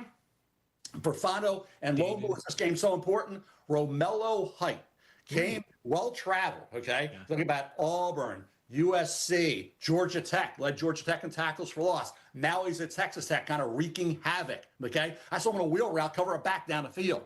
He's getting after the quarterback. He is relentless. He's got spin moves. He's got inside-outside moves. Romello Height and David Bailey, who came from Stanford in the portal. So you got David Bailey, had a sack last week as well. Bailey and Height for Texas Tech coming off the edge against Lomu, who's at left tackle, and Fano, who's at right tackle. That Texas Tech-Utah game, a lot of NFL evaluation eyes from scout standpoint are going to be in that game on that matchup. That's one heck of a matchup where you get 4 guys going up. That's what you want. That's what the Senior Bowl is. 101s field. That's what we watch, right? That's everybody's gearing towards. You get them in this game, which is a rarity because normally it's the AOGs against a great player. No, these aren't AOGs. These guys are going to be, all 4 of these guys are playing in the NFL. And we know those 2 bookends are going very high. And Height and so far Bailey, particularly Height, is off to a great start getting after the quarterback. There's so many games that I have breezed through up to this point of the season. My next player of the pop is actually a good example of somebody where you're putting some stock into it, but you got to be careful because of the competition. It's so great to kind of get into the heart of the college football schedule, which not that the beginning of conference play is a guarantee to have top tier games, but certainly when SEC conference play and Big Ten conference play is in the thick of it, we have a lot more matchups that actually matter. I think back to the past couple of drafts and rewatching Texas and Alabama probably 50 times last year, and Texas and Michigan last year. Quinn Ewers going up against that really, really strong Michigan defense. There have been so few players that have had exposures against great prospects that I'm pumped for what's ahead on the schedule here. And I'll just mention Spencer Fano. That, to me, of the two Utah tackles, is the higher upside player, Mel. I think you probably are on the same boat on that one. Yep. Interesting to see where his length checks out. I'm not going to try to introduce arm length conversations too early on into our first draft season here. But as we know, it can become a defining characteristic for a player's value, as was the case with Will Campbell last year. Good enough to go 4th overall, or is he more like the 12th overall pick in the draft? One of the things to watch with Spencer Fano, who may not have these, Ronnie Stanley 35.5-inch arms. This episode is presented by State Farm. Having insurance isn't the same as having State Farm. It's like expecting the leadership of a team captain on the football field, but getting a sea captain. You wouldn't settle for just anything for your team. Shouldn't it be the same for your insurance? So don't settle for just any insurance when you can go with a leader. State Farm. Like a good neighbor, State Farm is there. If you thought goldenly breaded McDonald's chicken couldn't get more golden, think Golder, because new sweet and smoky special edition gold sauce is here. Made for your chicken favorites at participating McDonald's for a limited time. All right, so on we go back to Field and his players who draft, and or pop. And as I mentioned, we get your tweets and X posts and questions and all that sort of stuff every week. We love responding, and I have one from Devil Duck. You know we love Devil Ducks. Yeah. Devil Duck tweets, Dante Moore is QB1 in this year's NFL draft. Field, is he one of those players who pops for you? No question about it. He's breathed some life into this draft class. We've already talked about it a little bit earlier. We dove into John Mateer. Dante Moore has been excellent as well. He came into college with plenty of pedigree. He's a Michigan kid who went to UCLA. I think he was the #2 player in the ESPN 300, 5-star on top of 5-star. Spends a year at UCLA, backs up Dylan Gabriel at Oregon last season, which means he's now a full-time starter at Oregon, but also draft eligible next season. Everybody talks about, I believe, Dylan Raiola, and how at Nebraska he has this aesthetic, Greeny, that looks like Patrick Mahomes. Even if his play is, no one can be Patrick Mahomes in terms of play. For those that haven't watched much of Dante Moore, and they have played the cupcake schedule through the first 3 games of the season, things will fatten up for them a little bit. They play Penn State just around the corner here. That'll be great. Dante Moore has a little bit of the aesthetic, make that clear, the aesthetic of Jaden Daniels. Wears number 5, similar helmet, wiry build. He's 6'3", 206 pounds, which, if I'm not mistaken, is the exact measurement that LSU had for Jaden Daniels coming out. Remember, Jaden Daniels didn't even weigh in at the combine when he went there a couple of years ago, along with his teammate Malik Neighbors. Hasn't mattered much. Dante Moore is not nearly the athlete of Jaden Daniels, not nearly the scrambler of Jaden Daniels, but he has been throwing the football all over the yard. The downfield accuracy has been very, very good from Dante Moore. Really, the full field accuracy has been really good for him. They've just given like a little dash of some of his rushing so far, but it has not been much of a factor whatsoever. Now, he is thin. He is rail thin, is Dante Moore. So keeping him away from gigantic hits is going to be a big point of emphasis, not just for Oregon, but for wherever he ends up in the NFL. But the early returns for Dante Moore as Oregon starter have absolutely caught my attention, Mel. A guy who he'll be more battle tested soon enough, especially against Penn State. But he has moved himself from the not really on the radar to you better have me be a part of this conversation. Yeah, no question. And I think the opponents have allowed him to kind of settle into this game, the college game. And after the struggles he had at UCLA, and Will Stein, that coordinator's done a great job with him. But I think another year, even if he finishes this year and he's great, that's just 1 year as a starter. You don't want that number to be that low coming out. So go back to Oregon for another season. You know the talent's going to be around you. Kenyon Sadiq could move on. Doesn't matter. You're going to have talented kids coming into that program every year. Mekhi Hughes comes from Tulane, and he rushes for almost 1,500 yards in back-to-back years, and he's not even the guy. There's 3 or 4 backs that are leading the charge ahead of Mekhi Hughes who thought, hey, I'm going to Oregon. I'm going to be there. I'm going to be a star. And it hasn't happened after 2 great years with the Green Wave at Tulane. So sometimes the portal doesn't treat you that well. And in the case of Mekhi Hughes, he's not getting the carries other guys are. And that talent-laden running back room for the Oregon Ducks. It's a fascinating situation there. I just saw them play against my beloved Northwestern Wildcats in a game that was not nearly as close as the final score would indicate. Brady, I'd be curious.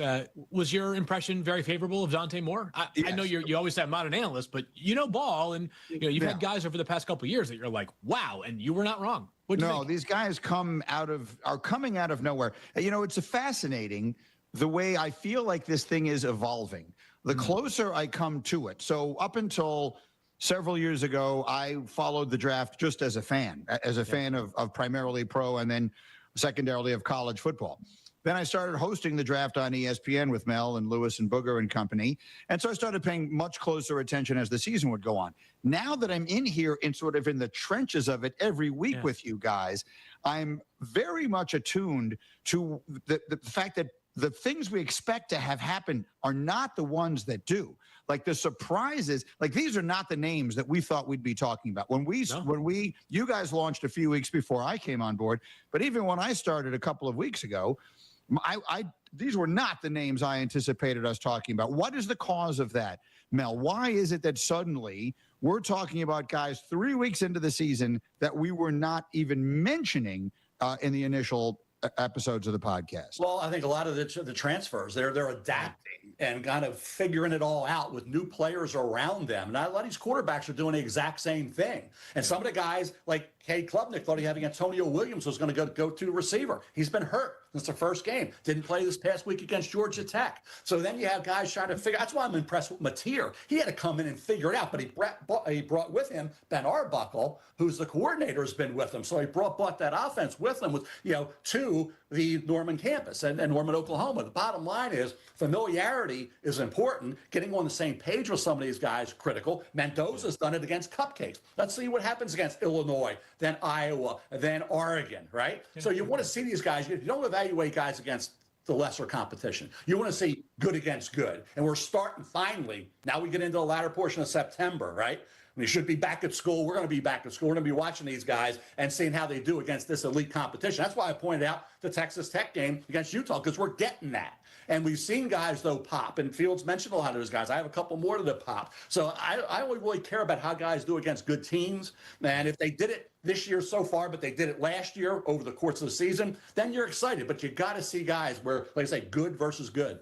Yeah, Greeny, a big test coming up for Dante Moore. Not this weekend. They are 35.5-point favorites. This guy does with the whiteout, right? Yeah, against Oregon State. But Penn State on the road, that'll be a gigantic matchup. And then the following week, Indiana, who, the strength of Indiana in the eyes of NFL evaluators is, of course, their quarterback. But still, a good roster that Kurt Cignetti has once again assembled out there in Bloomington. Yeah, so as the weather gets colder, these matchups get better, and we'll start to figure out more about these guys. I'll just say, if you had told me a month ago that we were going to be spotlighting, when it comes to quarterbacks, John Mateer and Dante Moore in the middle of September, I would have taken that as a surprise, but I'm delighted for them. It's the beauty of the sport. Okay.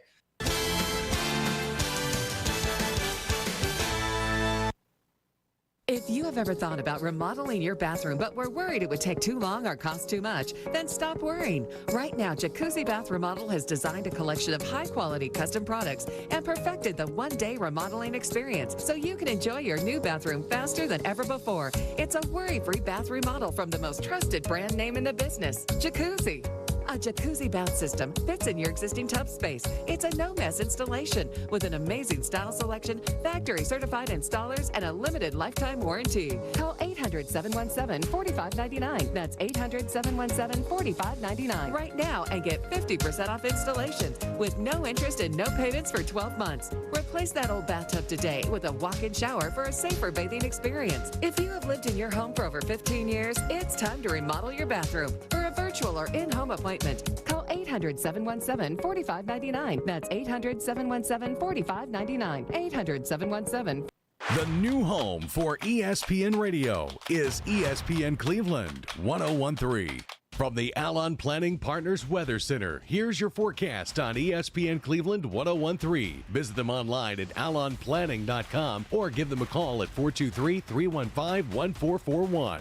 Sprinkle or two maybe this evening, but overall it should be a nice night. Partly cloudy skies clearing later tonight. On Wednesday, 86 for the high. It's going to be a warm one. We'll have partly cloudy skies in the morning, clearing in the afternoon. And then we're going to start to cool down a little bit. The humidity is going to drop a little bit as well. A high of 82 on Thursday. Friday, a high of 80 and 82 on Saturday, 82 and late day showers Sunday. Download the Local 3 weather app, free for iPhone and Android. I'm Chief Meteorologist David Carnes for the Local 3 Storm Alert Team. Take ESPN Cleveland 1013 with you wherever you go. Listen online at ESPNCleveland1013.com. Presented by Center for Sports Medicine and Orthopedics. This is Alfonso Revizo, General Manager over at Crowning Cleveland, your local Jeep and Ram dealership. Don't miss the Paul Feinbaum Show, weekday afternoons from 2 until 5 on ESPN Cleveland 1013. Always topical, always entertaining. Paul Feinbaum on ESPN Cleveland 1013, presented by Hardees. This is Thomas Williams with Mountain View Nissan of Cleveland. Stop by today and take advantage of Bradley County's largest pre-owned inventory, or visit cleveland-nissan.com, home of the lifetime warranty. From the job site to the showroom, Wholesale Supply has the top brands you trust at the prices that work for your bottom line. With over 30 locations across the Southeast and over 75 years of service, no one supports contractors and communities like we do. Wholesale Supply, built to supply, trusted to deliver. If you're an opponent, don't get on his last nerve. Check out more from Freddie and Harry weekdays at 3 Eastern on ESPN Radio. This is the National League Wildcard Series on ESPN Radio. Jumps, and he made the catch. Swinging a ball, ripped to right. It is way back. It is gone. Shohei Ohtani wasting no time. It's off the top of the wall and gone. McClain puts it out. It's 3-1 Cincinnati. Swinging a drive, left field, way back there. That one is gone. Mookie Betts with the home run.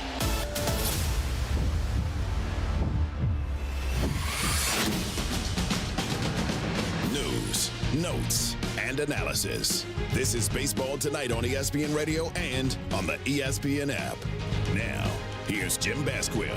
It is the capper of 4 straight playoff games to start the postseason right here on ESPN Radio. It is truly the David versus Goliath series. You want evidence? This is the Reds' first playoff appearance in a full season since 2013. They have not won a playoff series since the 1995 NLDS, which is the longest active postseason win drought. They're riding a 6-game postseason losing streak, while the Dodgers are in their 13th consecutive postseason. Their 93 wins mark the 12th consecutive season with 90+, and they have a 6-game home winning streak against the Reds. And did I mention they are the defending World Series champs? Against those L.A. Mound men, the Reds, a .571 OPS, their lowest against any team this year. 188 on the batting average, tied for their lowest. Cincinnati is the 3rd team to make the postseason after being under 500 for at least 150 games into the season. But what could very well fuel their confidence is the man in the dugout. Terry Francona is the 5th manager to lead this franchise to the postseason. He has over 2,000 big league wins as skipper, 44 and 10 career postseason appearances,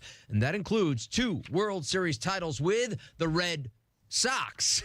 Major League Baseball on ESPN Radio is presented by Grainger, with supplies and solutions for every industry. Grainger has the right product for you. Call or click or just stop by. Your Mound matchup in Game 1, Hunter Green for the Reds.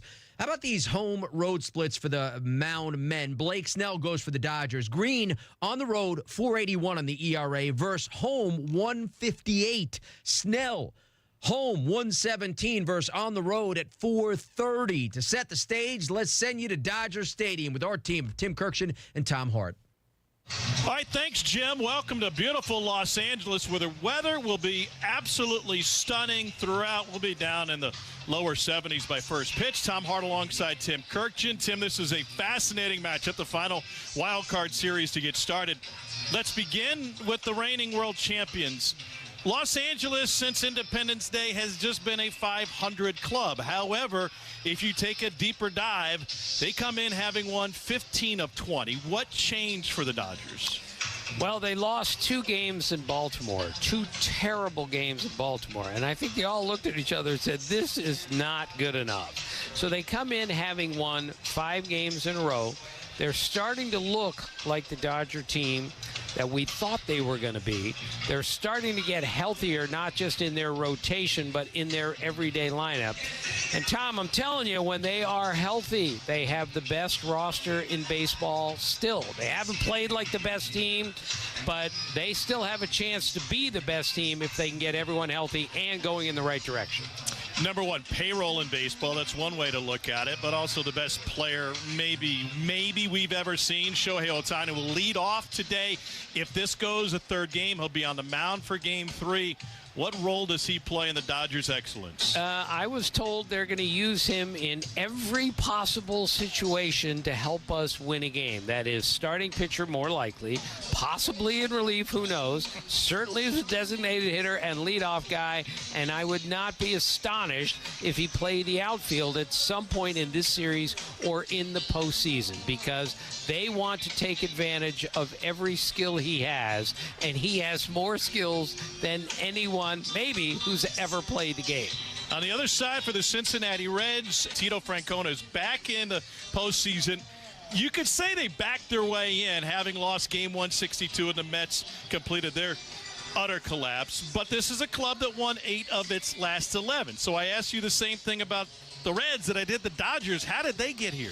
Well, I asked Tito Francona that exact question, and he said, we never quit. It sounds corny, but it's true.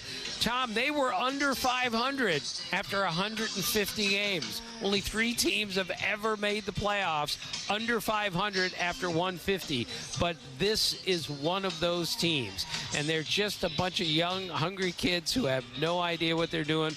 But they're a big story now because this is the first time in a full season since 2013 that they've been to the playoffs. They haven't won a playoff game since 2012, and they haven't won a playoff series since 1995. So they have some making up to do, but they have some characters and some grinders in that clubhouse. It should be a fun one. It's game 1 between the Dodgers and the Reds coming up just momentarily from Chavez Ravine. Let's get you back to the studio. Here's Jim. All right, Tom, thanks so much. 2 players to keep an eye on. Ellie De La Cruz, he led the Reds in hits, home runs, RBIs, runs scored, stolen bases this season, as did Shohei Ohtani for the Dodgers. For Ohtani, should he win MVP, he joined Roger Maris as the only player to win most valuable player in each of his first 2 seasons with a team. I'm Jim Baskel. This is Baseball Tonight on ESPN Radio and the ESPN app. First pitch between the Dodgers and Reds is coming up. Baseball Tonight on ESPN Radio is presented by Grainger.